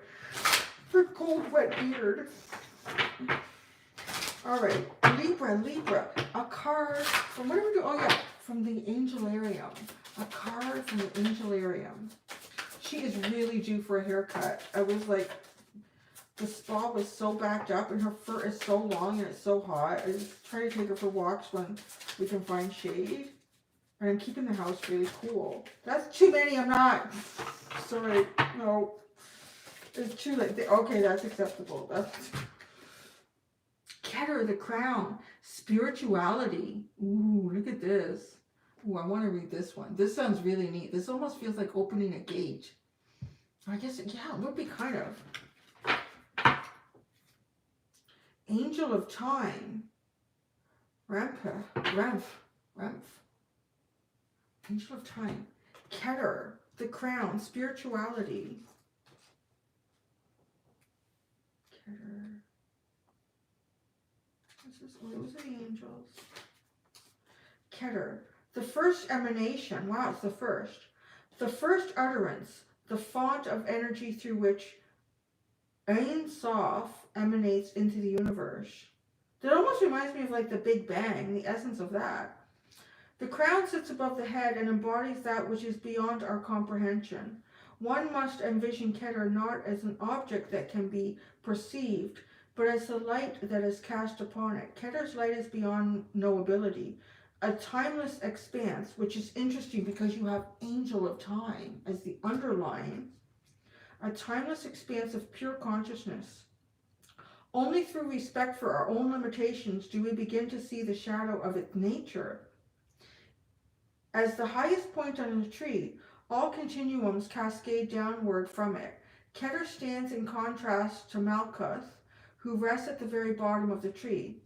The span that lies between them measures the complete distance from the most spiritual to the most physical aspects of our existence. Journeying downward from this point, all other emanations become increasingly close to our present experience. Wow. It kind of has a feeling of like a spiritual enlightenment that is the starting point. Some sort of spiritual enlightenment that is the starting point to a journey, because you're starting at the top of the tree of life and time. I feel like this is a long cycle. That's what I would describe this as. Like it's about to be a long cycle. Some sort of very long spiritual cycle. Okay, from the Mausoleum. Why? You are really yanking my chain, Libra. Okay, you have matriarch, mother of homestead, rejection, opportunities, consequences. Sorry. Eternal servitor, the ancient wanderer, hope, incompleteness, yearning. Well, that's interesting. That comes, I'll tell you in a minute. Okay. El Shaddai, the radiant Lord, wisdom, paternalism, kindness. Yes. Okay. This, you are going on a journey. You are starting some sort of a journey, it feels like, Libra, that you're starting from square one in some way here. You're starting from square one. It is a spiritual path, and I feel like it's a long path. I feel like you're at the beginning of something that is going to be lifetimes. This is something that is going to be lifetimes, and it is on some level, there's this, because it says rejection here, right? Mother of homestead. So it almost has a sense of leaving, I want to say, your, could be a homestead. It could definitely be a point of origin. I feel like that goes beyond in the physical, though. It feels like you're leaving a point of origin from some sort of a spiritual perspective, and you're taking something else on here. Someone else had this eternal servitor, and I think it was Taurus, and it was about the hope, incompleteness, and yearning. That the hope is to drive yourself forward. The incompleteness is to recognize that this is not a space that you're meant to stay in for too long. And the yearning is to lead you to your path. Then look at where this happened. They lead you to wisdom. This is what I mean. Like, just feels like Father Lord energy. You're really like going toward, it's almost like starting a new path. Like your soul is like a baby on a path here. I really honestly feel like I'm looking at lifetimes that are about to occur. And this is it. Like, this feels like a very significant moment in time to be capturing this. And this is where you're ending up with this. Isn't it interesting? Because this is the matriarch, the loss, and you gain the paternal. That's very fascinating. Ereshkigal, Queen of Shadows, wrath, instability, suspicion. This is the energy to avoid. I think Aries had that too. Somebody had that. To avoid that energy.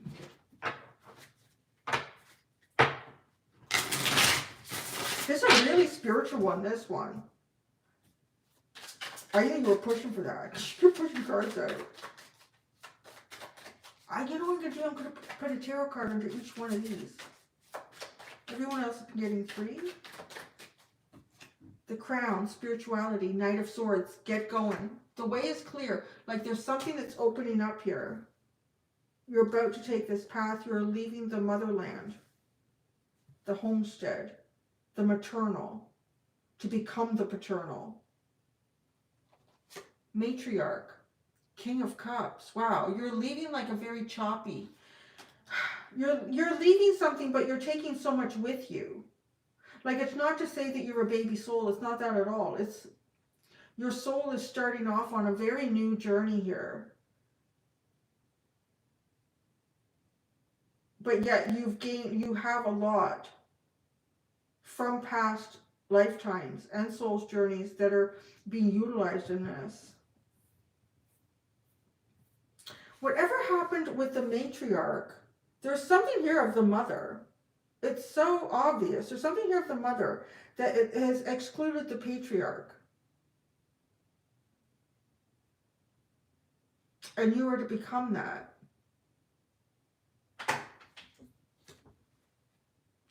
Ooh, 3 of Swords with hope, incompleteness, and yearning.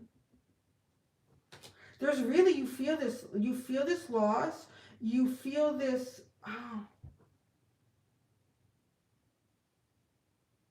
it's a bit like a splitting of a path. You're definitely taking a new path here, Libra. Some spiritual choices that you were meant to take and that are meant to unfold before you. Now you have, wow, look at the 6 of Cups. Oh my God.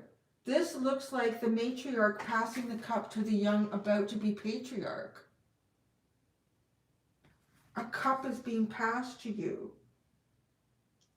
There's a bit of an initiation energy here with this, where it feels like you are going to be taking over as like a spiritual, in your spiritual clan. That is exactly what's happening here. So, okay, your spiritual tribe, there is more of a matriarch energy that is the leader of this spiritual tribe that you're in. And this could even be like somehow figuratively in your life, like really in your life. But I'm really getting like some sort of a soul's journey here. And you are about to go through, I don't know how many lifetimes this takes, but there is an expected transition that is going to happen where you become the leader in your soul tribe. And the matriarch passes the cup to you. Isn't that fascinating? The Three of Cups and the Fool is at the bottom. And the Three of Wands. The Three of Wands is like sitting, look at, he's sitting quiet, like expecting, but not much is coming in. But there's a journey. It is a brand new journey. It is a fool's journey. And it is one of celebration down the road. But there is a sense of leaving them a lot behind. Thirsty. Wow, that is the first one that got like a really big, deep spiritual reading that came in with that.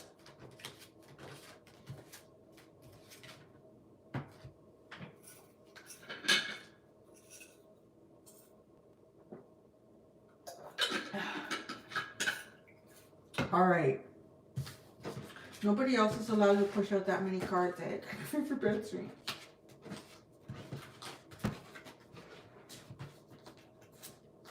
Okay, we're going to Scorpio, but not yet. I gotta shuffle it.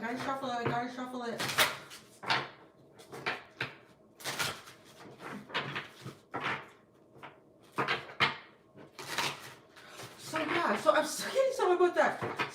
So even like it doesn't matter about masculine or feminine. It matters more about yin and yang energy in that reading, that Libra reading. So it was like there's been more of a.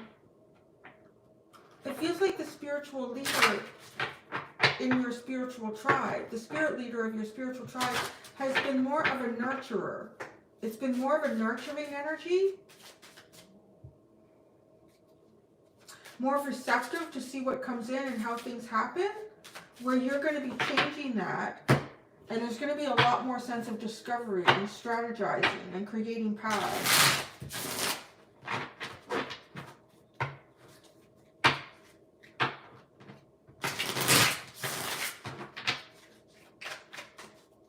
All right. Scorpio. All right, what is Scorpio's Angelarium message? Angelarium message. What is Scorpio's Angelarium message? What is Scorpio's?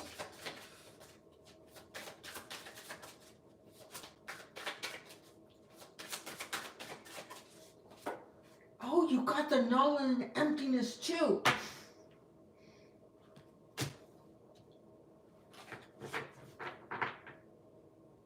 Something is about to begin. Ground the kingdom. Whoa.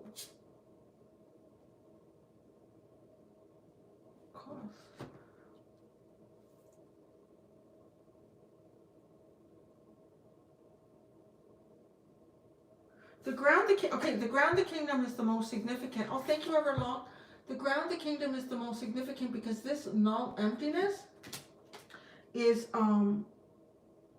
nothing is given, nothing is taken, nothing is felt, nothing is seen. Like it is becoming the most receptive thing I think that you could become. So let's see what the ground the kingdom is. Malkuth.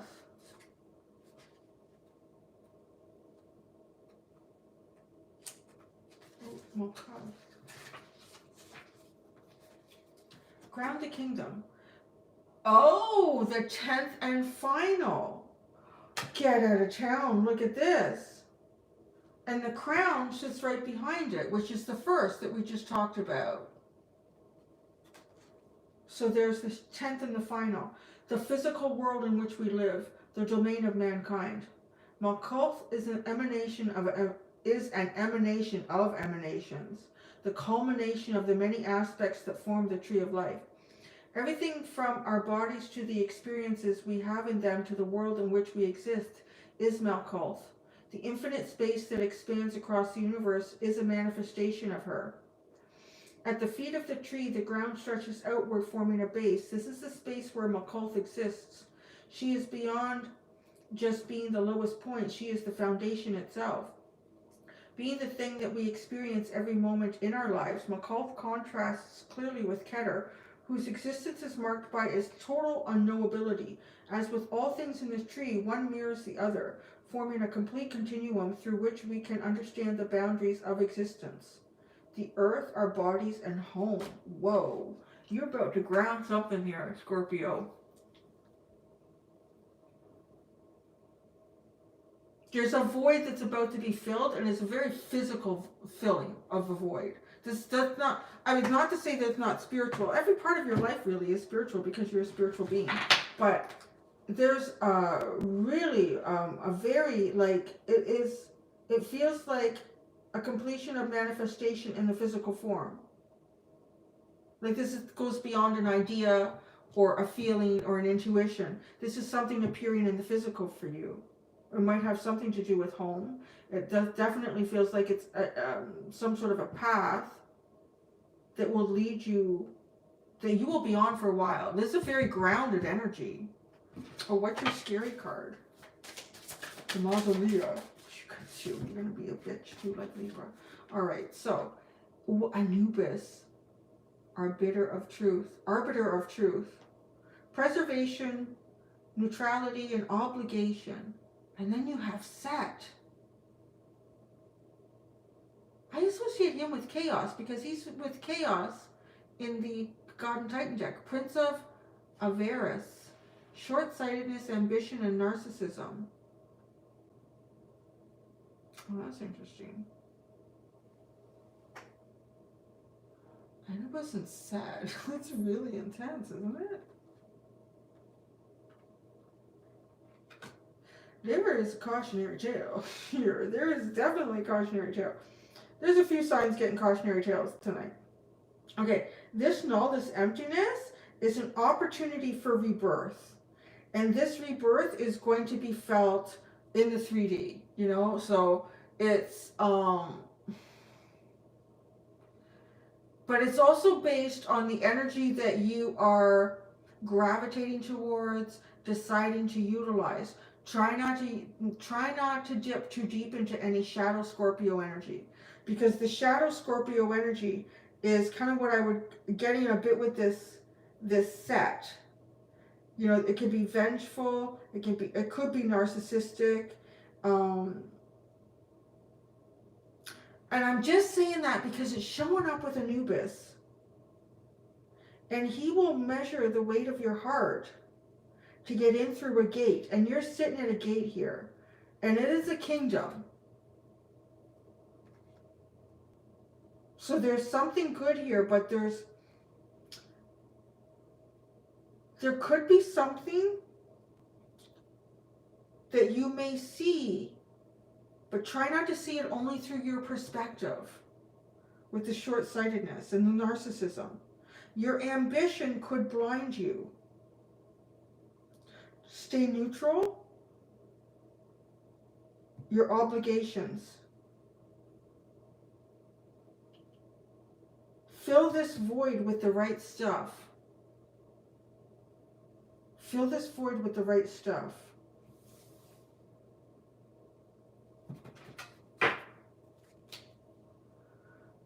Ooh, Morgan Le Fay, the Witch of Ages, atonement, growth, and deceit.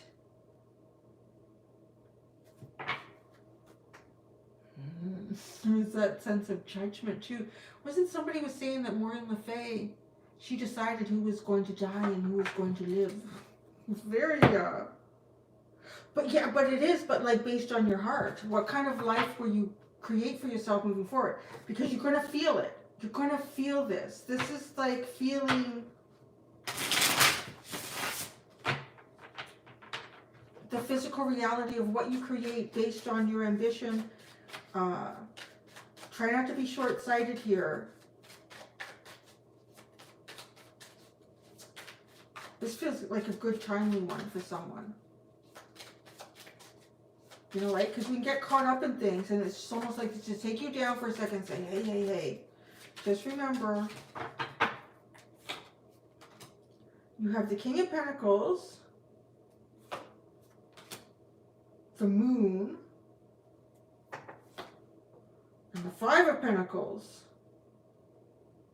Whoa.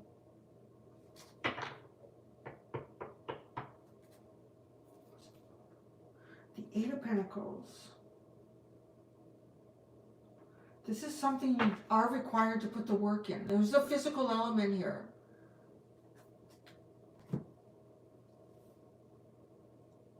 It does feel like somehow you're in some sort of a cycle where the choices that you make and how you govern yourself and the there's consequences here. That's what I want to say. There's the feeling of consequence based on how you move forward. And I don't know, there's easily, because look at this, you go from the King of Pentacles, right? Like this is having a kingdom. This is being at the top of everything. The Moon is sitting in, oh, this is a test, Scorpio, because the Moon is also the time when, like the scarab beetle would protect the sun, and you have to have faith in that it will rise again and not be like focused on your fears, because the fears are what will drive the vibration of your heart down, and it will not be the weight of a feather. You will not get through the gate, right? And then the short-sightedness, the Five of Pentacles. Like if you don't do something that follows your, what you know is a moral law for yourself, you're going to know it, however this shows up. Like you would find yourself feeling the physical consequences of fear driving you. This is a test of faith, neutrality, obligation, perseverance.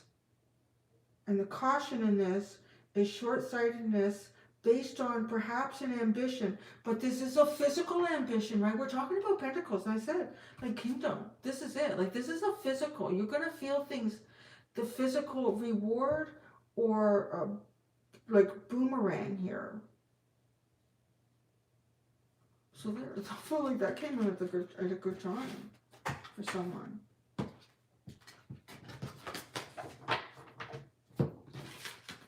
But again, what you, because of this, like how you navigate yourself, how you make your choices is going to show up for you in the physical. Scorpio, that was like a boom, boom, boom, boom.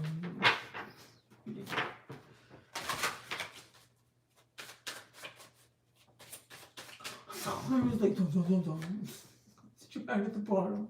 Oh my God.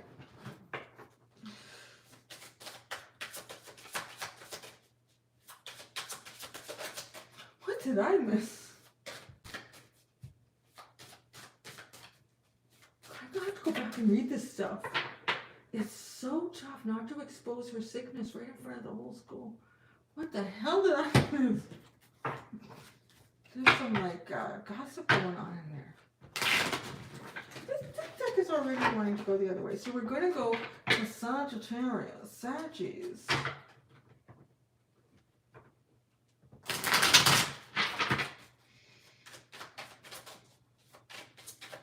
It seemed it got quiet.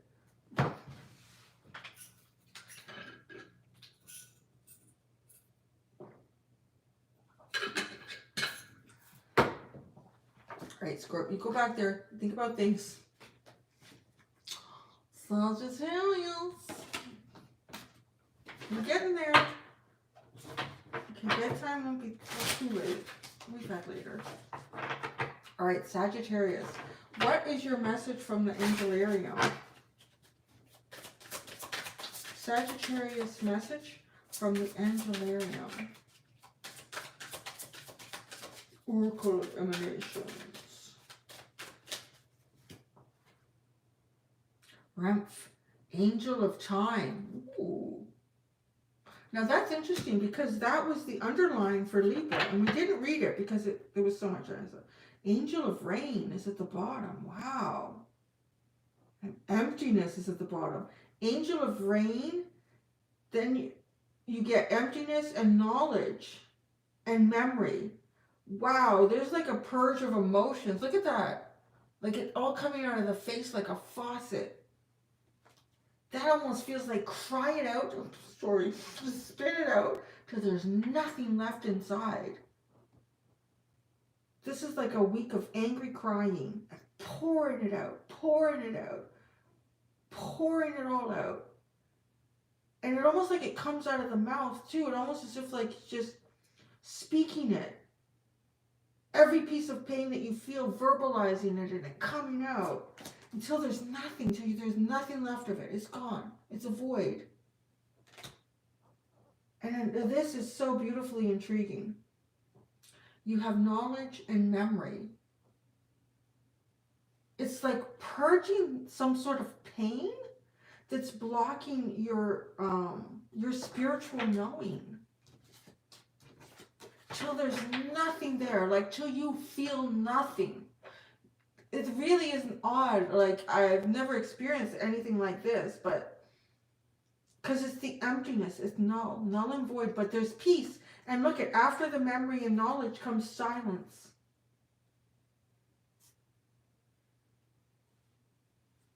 That's so interesting. And time. So what is this time? Remph, Angel of Time.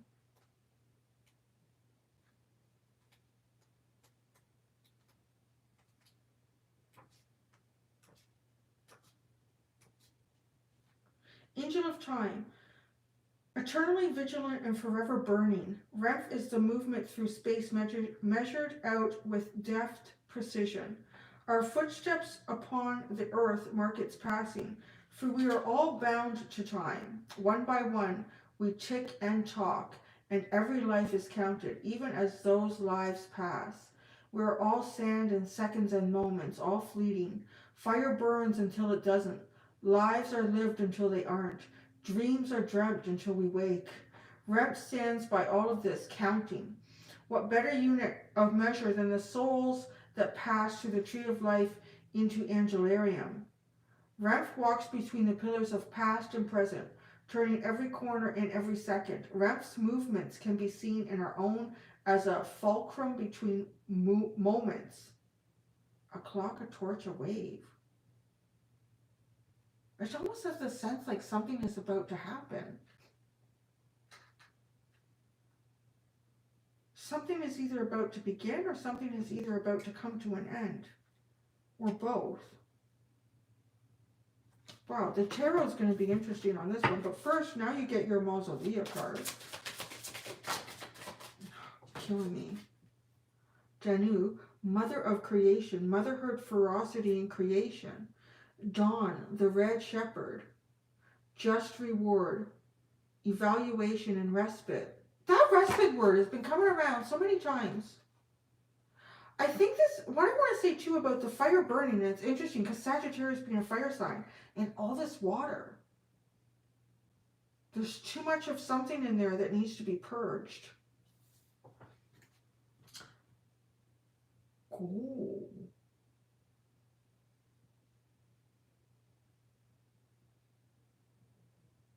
Somebody could actually be going into a cycle of becoming a mother. There's a time, like a time is approaching. There's the sense of something is about to happen. Sagittarius, like something is very imminent. And even this too reminds me now, like looking at the mother of the breaking of water and creation. Emptiness. The womb that has felt empty shall be filled is also I'm hearing. Just reward. Evaluation and respite. You can rest. If there's something, Sagittarius, that you have been waiting a long time for, or been hoping for, or wishing for, or dreaming of, I really feel like for some of you it is motherhood, or if it's not that, it is the creation of some sort of project here. This will happen. The time is approaching for this. And it's almost like it will feel like your just reward.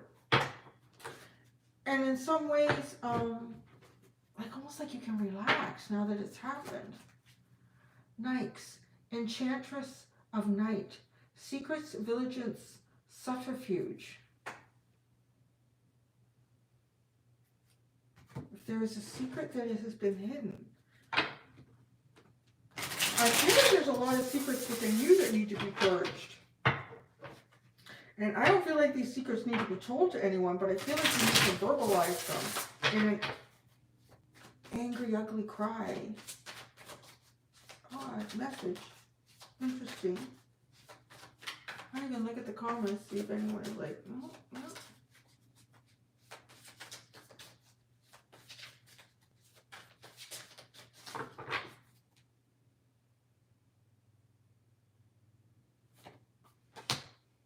Page of Swords, Angel of Time. Like, this is like watching out for something, looking out for something to happen. The Moon. This is really weird, okay, because there's some interesting little repeats here with Scorpio. This is after Scorpio's reading, I was like, dun dun dun dun. And then, like, this card was sitting up looking on the deck, and it says Dawn. And that came up in this reading, and the Moon card came up in the exact same spot for Scorpio. So there's something kind of odd about that. The Eight of Swords. Your just reward is showing up with that. Like, you will have some sort of redemption of something that almost convince yourself you can't have or will never happen. The Seven of Swords was hidden from you. It's hidden from you like nobody's business. Secrets, vigilance. Yeah, there's something that's going to happen here, Sagittarius. And the Moon to me is a motherly energy. The Moon is the feminine. This is ferocious creation. Like ferocious creation. Someone said maybe it's coming to a head. Because it does. It feels like something is ending or something is about to get started. But I feel like when something ends, something will start. Is often away. What are you doing here? Flicking away. Capricorn, getting there. Only 2 more. I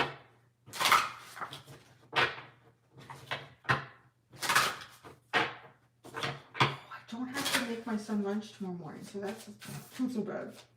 He's going to out to get lunch, so that's okay.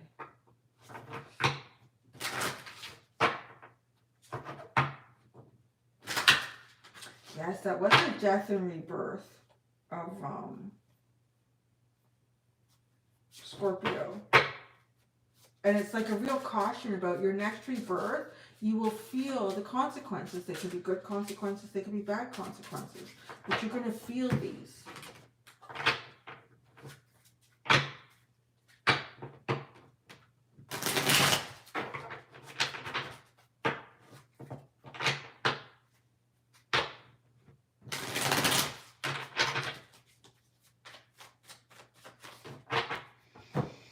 Did I do it? Capricorn.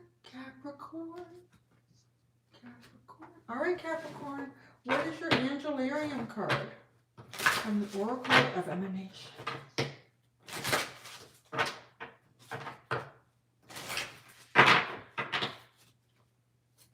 All right, Capricorn.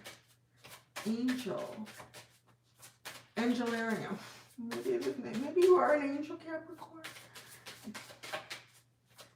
You're not the devil. You're a cute little angel with a little tail. Hard. Left leg. Submission. Well, I don't know what to think about the left leg. What does the left leg do? Oh, I gotta read that. Hard. Well, this is interesting. Keter, crown, spirituality. Okay, well, we know that that is the beginning of the tree of life, the first step. So there's a first, a first step, and you have left leg. So like leading with the left leg.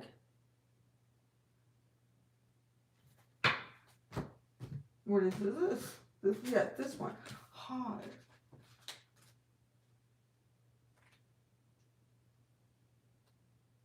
Yeah, and they're both emanations. Left hand, hard. Hard, left leg. The 8th emanation, the force that abides. Hard is what guides us when we surrender ourselves to the flow of fate and let destiny guide our motion. Through her light we see the boundlessness of glory. Waving our hands through the wind, we feel the air pull us upward. It's only by resigning ourselves to the forces around us that we truly experience the nature of those forces. Supporting the pillar of severity, Hod does not press back against the weight of the tree. Instead, she simply lets it pass through her, flowing like water down into the lowest portion of the diagram. Through the two opposing characteristics of Hod and Netza, relinquishing the resistance, we gain the power to move. Together they form the power to carry ourselves through the world with grace and intention. Oh boy, I like that. I feel like you're getting like some sort of movement here. You are leading with the left, whatever that means to you. The left leg, like your first step. Moving away from resistance.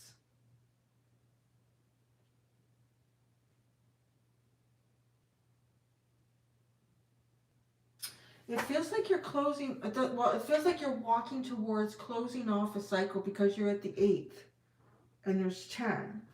And this, to me, the underline is like, this was the start of something. And the point that you're at now is moving away from resistance. So what's your scary card? The Mausolea. You know, I kind of say that the same way every time. It's getting kind of old, isn't it? What was something recently? It's late. I'm tired. I can't. It's not there. Mausolea. What is the card? Oh, there you go. Hathor, mistress of harmony. That's scary. Meditation, communication, and culture. You got nice cards. You got nice cards. Look at you.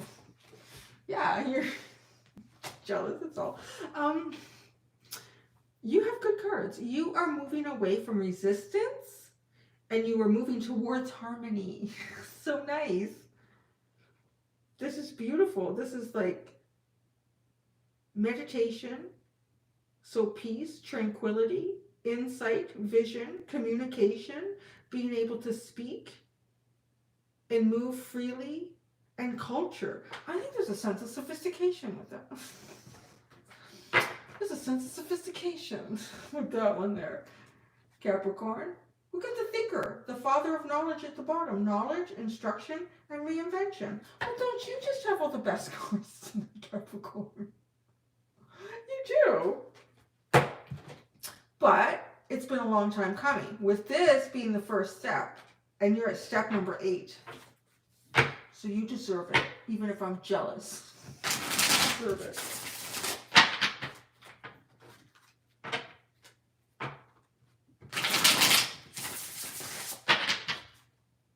Yeah, which will be right now.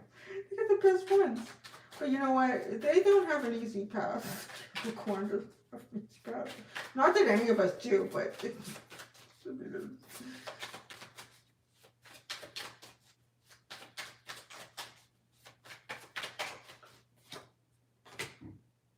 Ten of Pentacles. 6 of Swords. 2 of Swords. Wow. Okay, the path of resistance has something to do with a major accomplishment that you've achieved. You're almost, yeah, well, you start something that you started at 0. I feel like you're about to conclude something. With it, like the 10 of Pentacles is showing up. And this is the successful conclusion. It's almost coming through a bit like the World card.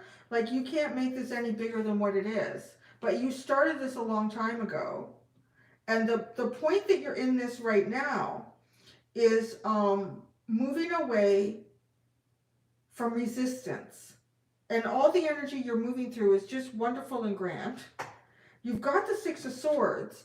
So, right, like, the universe is guiding you out of something. I feel like this is almost a feeling of, someone had a reading like this last week, where you've built something up. This keeps coming up. What the hell is this? What are you all doing? It's like somebody has built something up as big as they can build it.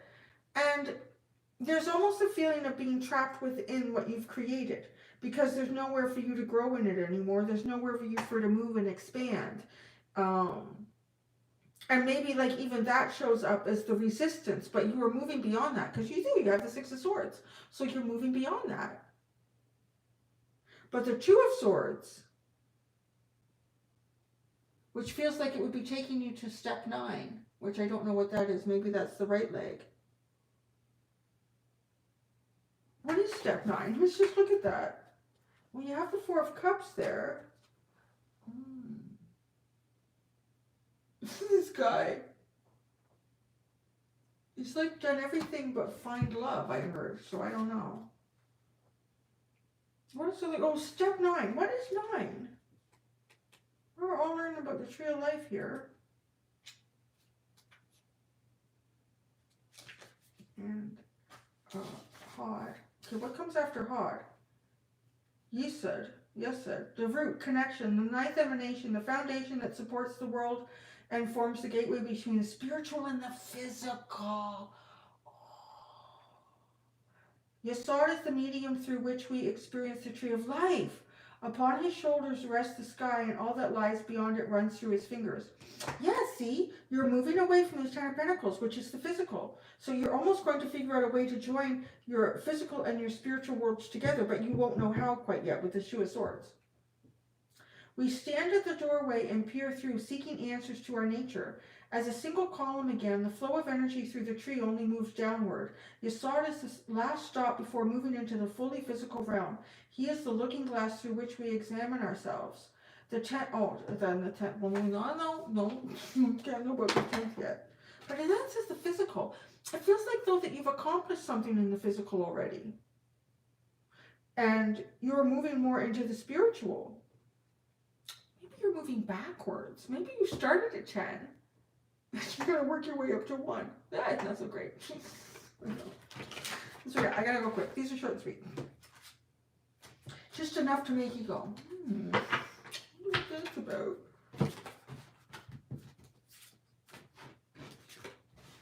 Alright, we're going to do Aquarius, and then Pisces, and I'm going to bed. Actually, I'm going to lay in bed and read the comments, because I missed a whole bunch of stuff in this live chat. I missed so much.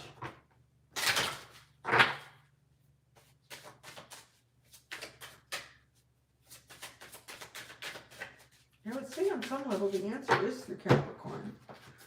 The answer is through Capricorn. It's through the devil. It's looking at the darkness at the center core of yourself and the earth. And it's through that you may find yourself. When you have lost everything. I just picturing like, you know, all of us little angelic spiritual beings being taken out of the angelic spiritual realm and being cast down upon earth. And when you have lost everything that you are and know and come from, the only thing that you can truly find is thyself. Right? There's nothing else left to find.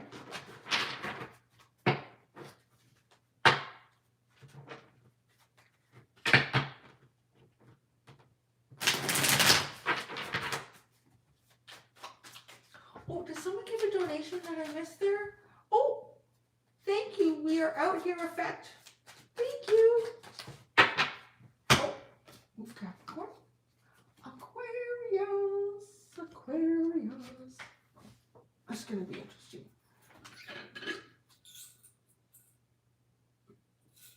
Come on, that water. I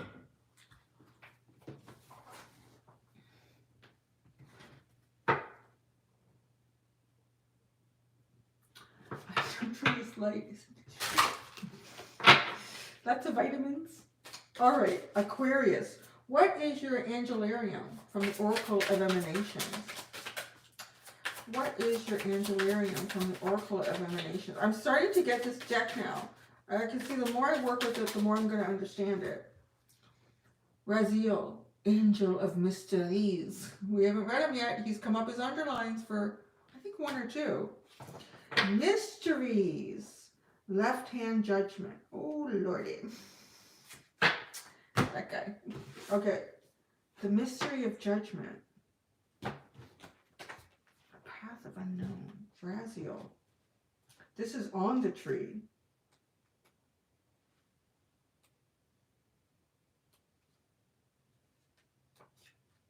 Oh, I'm not doing too bad for trying.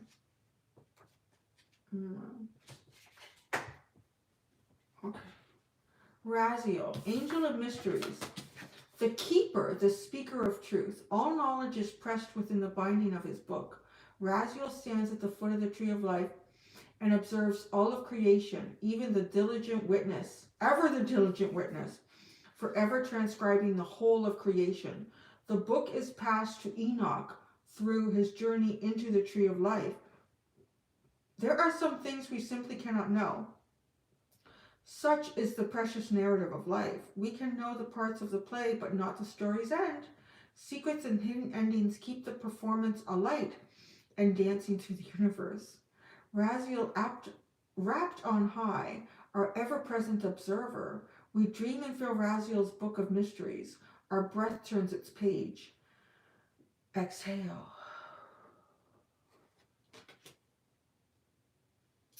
A book, a mask, codes. This feels a lot like oh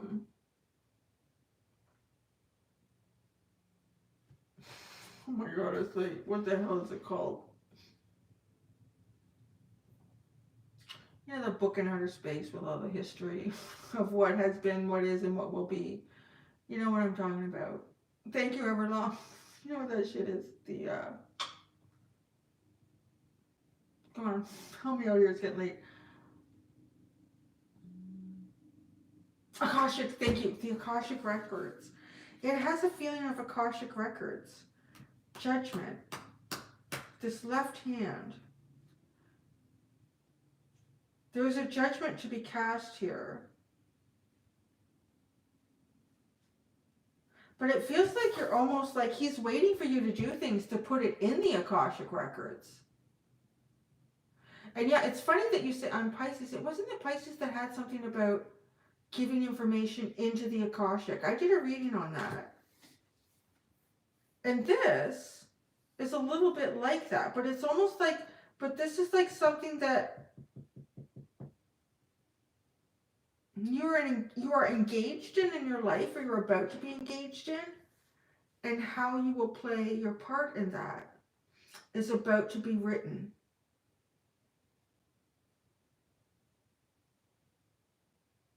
I'm hearing, as it is written, so it shall be. So as you create this path, it shows up as a potential future for you again in other lives, but in different circumstances. That's quite interesting. And that's how this Akashic shows up as something that is already written for you in your future. You are writing your future for a past life here. Talk about karma. Thank you, Xeniodoxo. What the heck? I don't know how to say that. Xenodox. That's probably how you say that, right, Cindy? Xenodox Media. You know what I'm saying? This is like, you know, when you get like, okay, this is something that's destined. This is already written in the Akashic Records. So this is what's going to happen. This is like for a future life, it feels like. And I guess it would be related to karma. So something that you're doing now, the judgment is being written in the Akashic. And this is a pre-written future for you. That's so interesting. All right, so what's your scary mausoleum card? These are not that scary, actually. I only got the scary ones for fairies.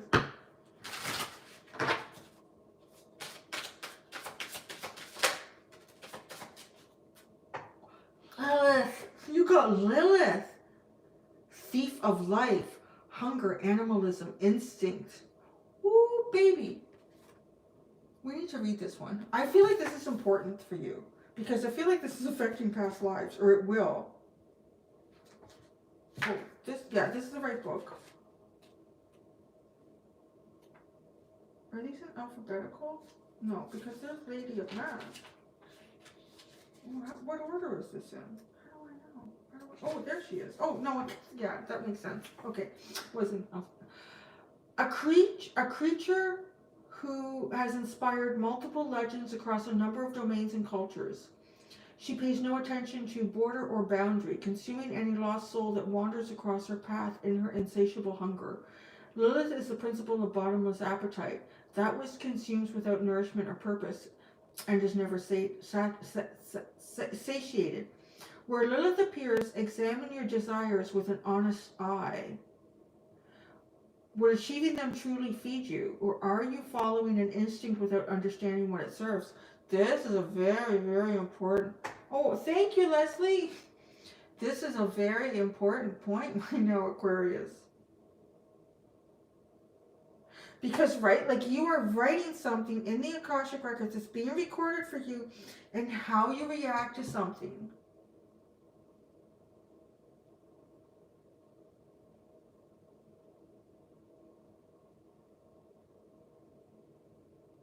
Where Lilith appears, examine your desires with an honest eye. Would achieving them truly feed you? Or are you following an instinct without understanding what it serves? Because then that almost feels like in past lives, like if that's what you do, then you carve futures for yourself, where in lifetimes, or at least a lifetime, you were chasing false hunger. God, that's crazy shit. Sometimes I feel like we shouldn't know so much about what it is that we're doing here. It's like really weird. Nice. Enchantress of Night. Secrets, vigilance, and subterfuge. Huh.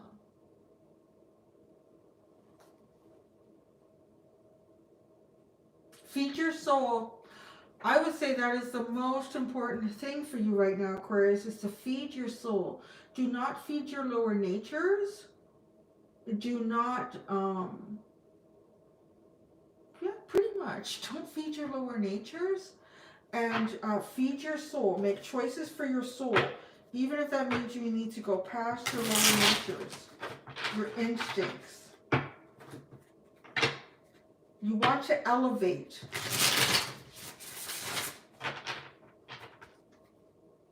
There might be some secrets that may trigger you, like try to, like it's like asking you. It's not so much a test, but asking you. Which one are you going to choose? Let us know, because we're writing it right now in the Akashic, so you're going to do it next week, okay? Next week is like lifetimes from now. All right.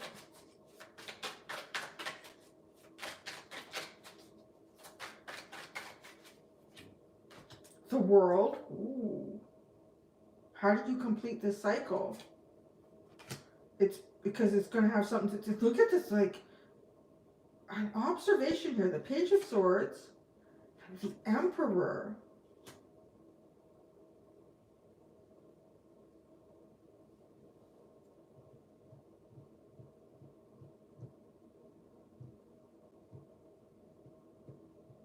There could be some sort of sexual hunger here. I'm just like, look at these two. Like, she looks like, yeah. You have a real yin and yang just in the imagery.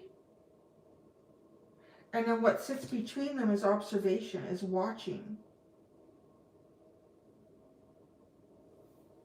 Don't succumb to your lower natures right now.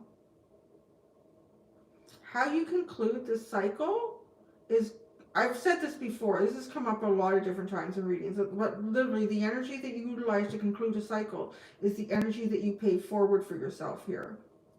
I see you as able to, like, if not just a sexual hunger, it's definitely something about like becoming a true leader for yourself here. fanning your own flame, like on a spiritual level, as opposed to outside sources fanning your flame. It's funny. The Four of Swords, the Queen of Pentacles, definitely. This is about like healing. Take a moment, very practical, grounded. Your head is very level. Keep your head very level. I don't know what is going on for you, Aquarius, but keep your head very level.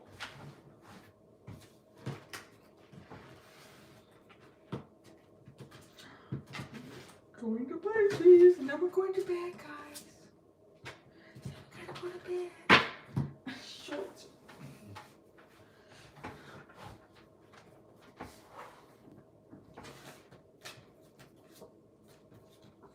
It's just hot with all these lights on.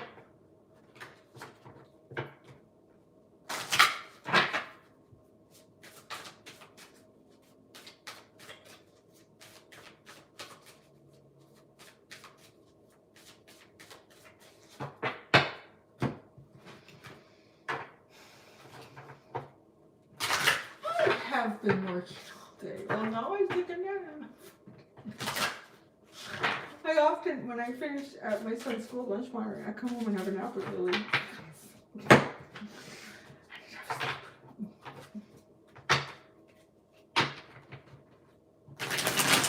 Oh, wow. What was that? Aqua? Yeah. Aqua Sun Cappy Cusp. Yeah, that's interesting. For you, for sure. Like, even my hair is looking droopy and sad. It's tired too. It's not very fluffy anymore. It's time to go to sleep.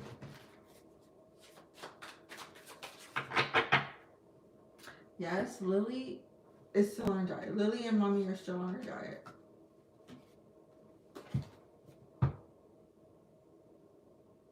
Yeah, isn't that handy? Yeah, thank you.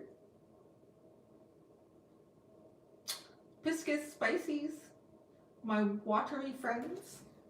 It's your turn. Here we go. You've waited. We're going to go to the Angelarium Oracle Emanations of Emanations. I said eliminations, didn't I? I need to study this deck. I'm going to study the other deck. I need to study all my decks, really. I'm kind of like one of those that knows a little bit about a whole bunch of things. Knowing everything thoroughly. Alright.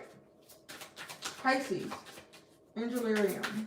Your Angelarium card. Here it comes. Oh, you're going with the left leg too. Submission. Hard. Step number 8.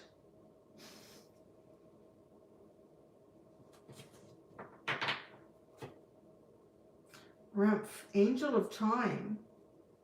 Oh, Sandalphone, Angel of New Life is under that. Interesting. Angel of Death is sitting behind Angel of New Life. Yeah, there's the Angel of Death. And then you've got the Angel of New Life. So intriguing. Like, what a birth and very scorpionic energy. Birth and re-death there. And then the Angel of Time. Left leg. Submission.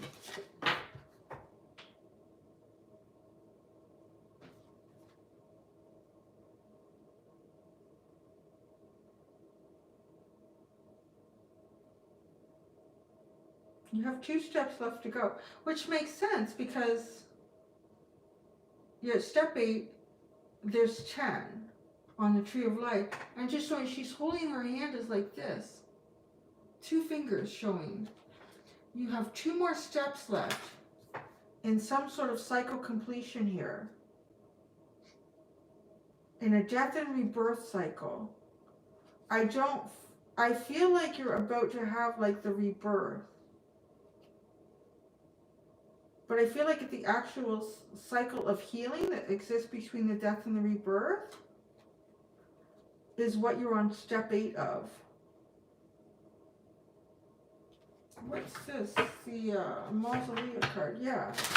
There's some sort of cycle of healing here that you're on step 8 of, and you're about to actualize You're heading towards step 9, which is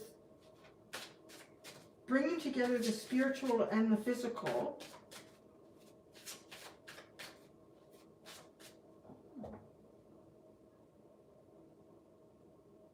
I haven't had this message for a while. Pisces gets it a lot. Not that often. Like every other day, by the way, I said it a lot. Like maybe a couple times in the history of my channel. Y'all are getting ready to complete. You've getting a reading that's kind of like, who had this? Libra had a reading like this. It's a very spiritual soul thing here, where your time is coming to like a conclusion. Like this feels like one of the last cycles that you will do on Earth. So whatever this healing cycle is that you're concluding now, you are going into some sort of new cycle moving forward, but it feels like one of the final cycles, if not the final cycle. Oh, that's so much shit. Okay, Poet of Avon. Yeah, okay, fame, stagnation, and pride. That's when like something has ended after a period of great success. Like kind of, you know, being on the stage, no longer getting the phone calls, but you still have a lot of pride because you know that you were something. Martyr, honesty, shame, and restitution. Matron of the blind, the keeper of whispers, the mad prophet. Here's where you're going. I love it. Curiosity, madness, forbidden knowledge. Oh my God, it is like a spiritual thing here. People are gonna think you're freaking crazy. Pisces. Oh, it's so interesting.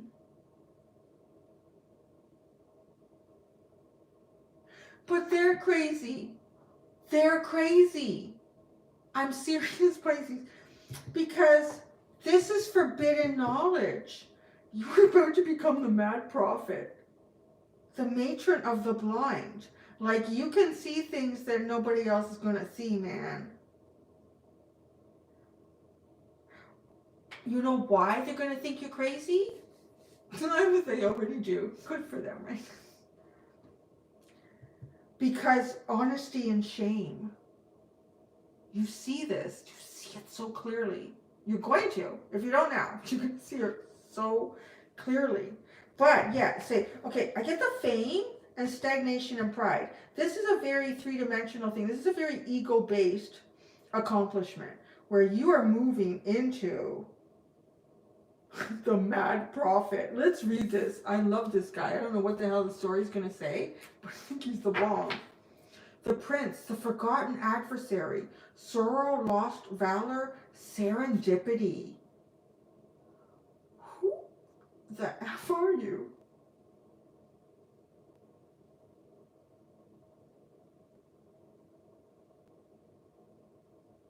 Look at this.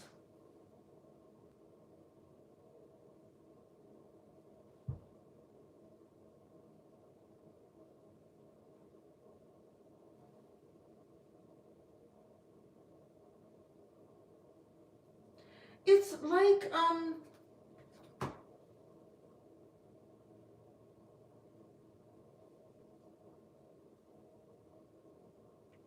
some sort of, I keep getting the word like lord, but prophet. Is there like a prophet lord that got pulled into like lost valor? Oh, I want to read both of these. Okay, so it's connecting somehow to this, to me.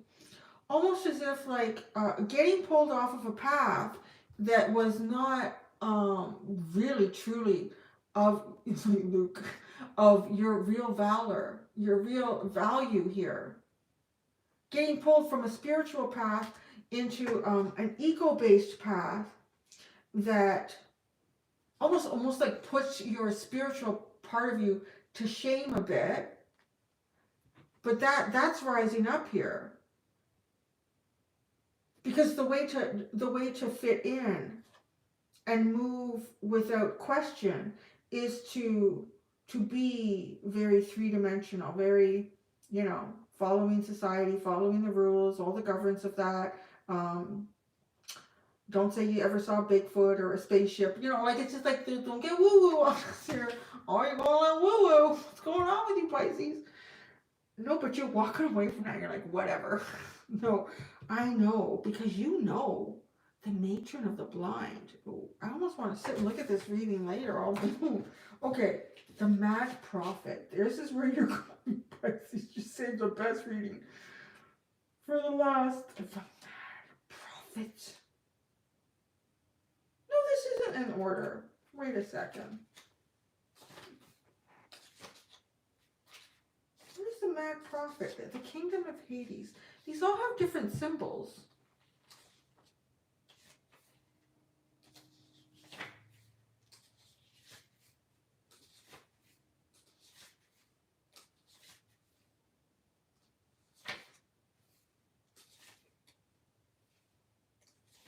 Oh, that's a different. What the heck is that? Am I in the right book? Yeah.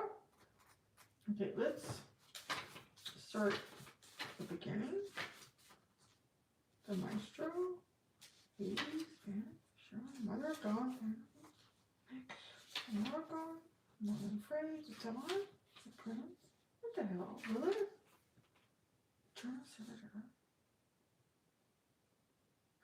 Oh, maybe I should be. No. Oh, yeah. The Keeper of Whispers. What a jum-jum. See, I'm getting tired. That's what I'm supposed to be looking at, I think. Yeah, oh, it's the last one. The Keeper of Whispers. I'm telling you, this is like a last cycle here. And you rise as the Mad Prophet. It's the best way to go out, man. If you're going to go out, leave, exit Earth, never coming back again. No, and everybody thought you were a Mad Prophet, but you knew the shit. You knew it. The Mad Prophet. The madman known as the Keeper of Whispers dwells in a hollow below the Valley of Saints. Save for his rare moments of lucidity, he spends his days scrawling the full and complete history of mankind in an undecipherable scrawl that no one but he can read, and which he cannot explain, even if anyone were willing to listen to his ravings. Curiosity, madness, forbidden knowledge. I've got to get me more Pisces friends. This is crazy. This is awesome.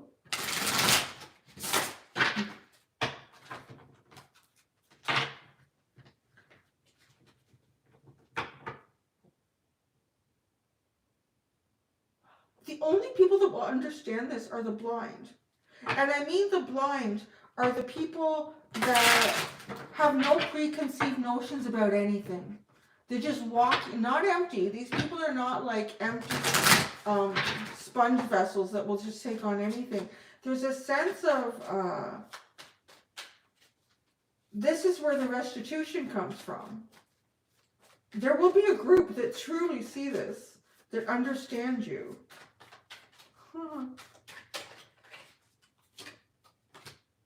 The Fool, yeah, it's a fool's journey, that's for sure. The Ten of Wands, it is a burden. But look at the burden. Look at how the burden shows up. Like, look at this. It's like, I want to say your 10th house might be lit up like a Christmas tree. And I'm just saying that because, what is the 10th house? I put that away. Because the 10 spokes on the antlers. 10. Career, public reputation, fame, and notoriety. Oh my God, right? And you have fame here with Poet of Avon, the storyteller.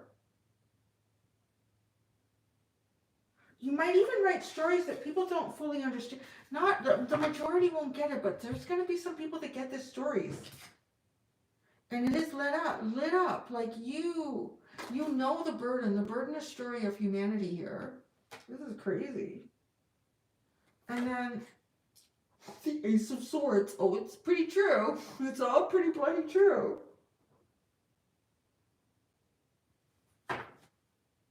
The Four of Swords and the King of Swords. Ooh, your mind is resting and it's about to go through a massive transformation in your mind. Oh, I know you. Oh, my Pisces friend is in here. And she's a very creative writer. That's actually Right? Look at this. Why are you guys still doing enough? But yeah, your mind is about to go through a massive transformation here. It's been resting, and there's almost like a flood of download information. These stories, not everyone will understand them. It's almost like there's hidden messages in them. I want to see the prince, this forgotten prince thing. The forgotten adversary, the prince. And the serendipity.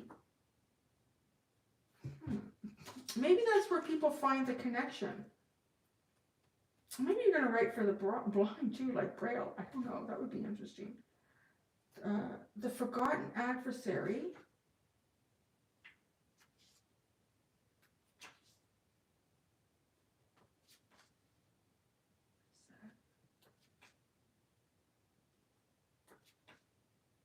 Oh, the forgotten adversary, the prince. The shattered remains of a once great devil, okay, yeah, who fought against the rulers of Urkulal and lost badly. An empty but still fearsome shell, his very presence as he wanders the borders of the realm served to chase away the constant encroachers from the outer darkness who were once his allies, although he himself has no memory.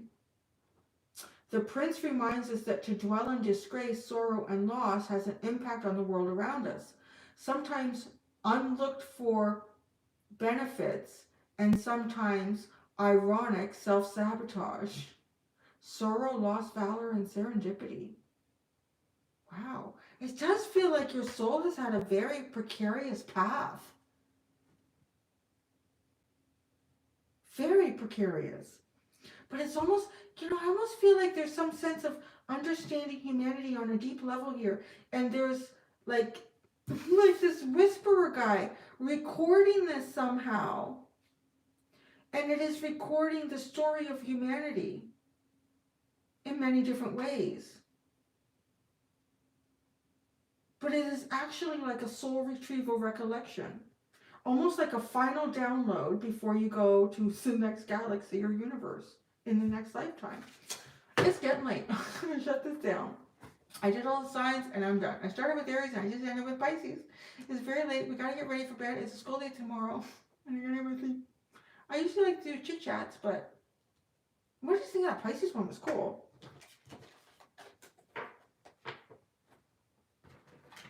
I really have to study that. Good night. Oh, sorry. Good night. I got to study that Angelarium deck. That is so fascinating.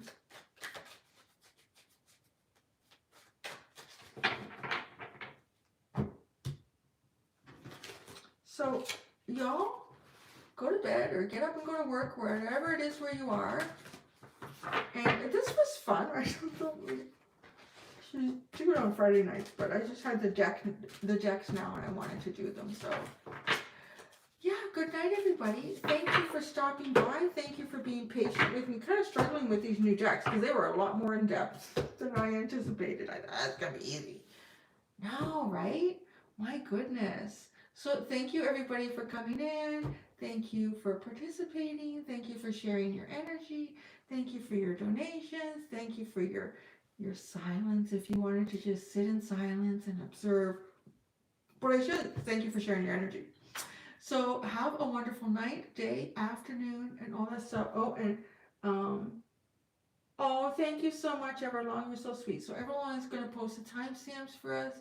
She's just the kindest soul ever, and she has twins, so she's a miracle woman. Until next time, everybody, be gentle with yourselves. Bye. Oh, goodbye. Oh, did it end?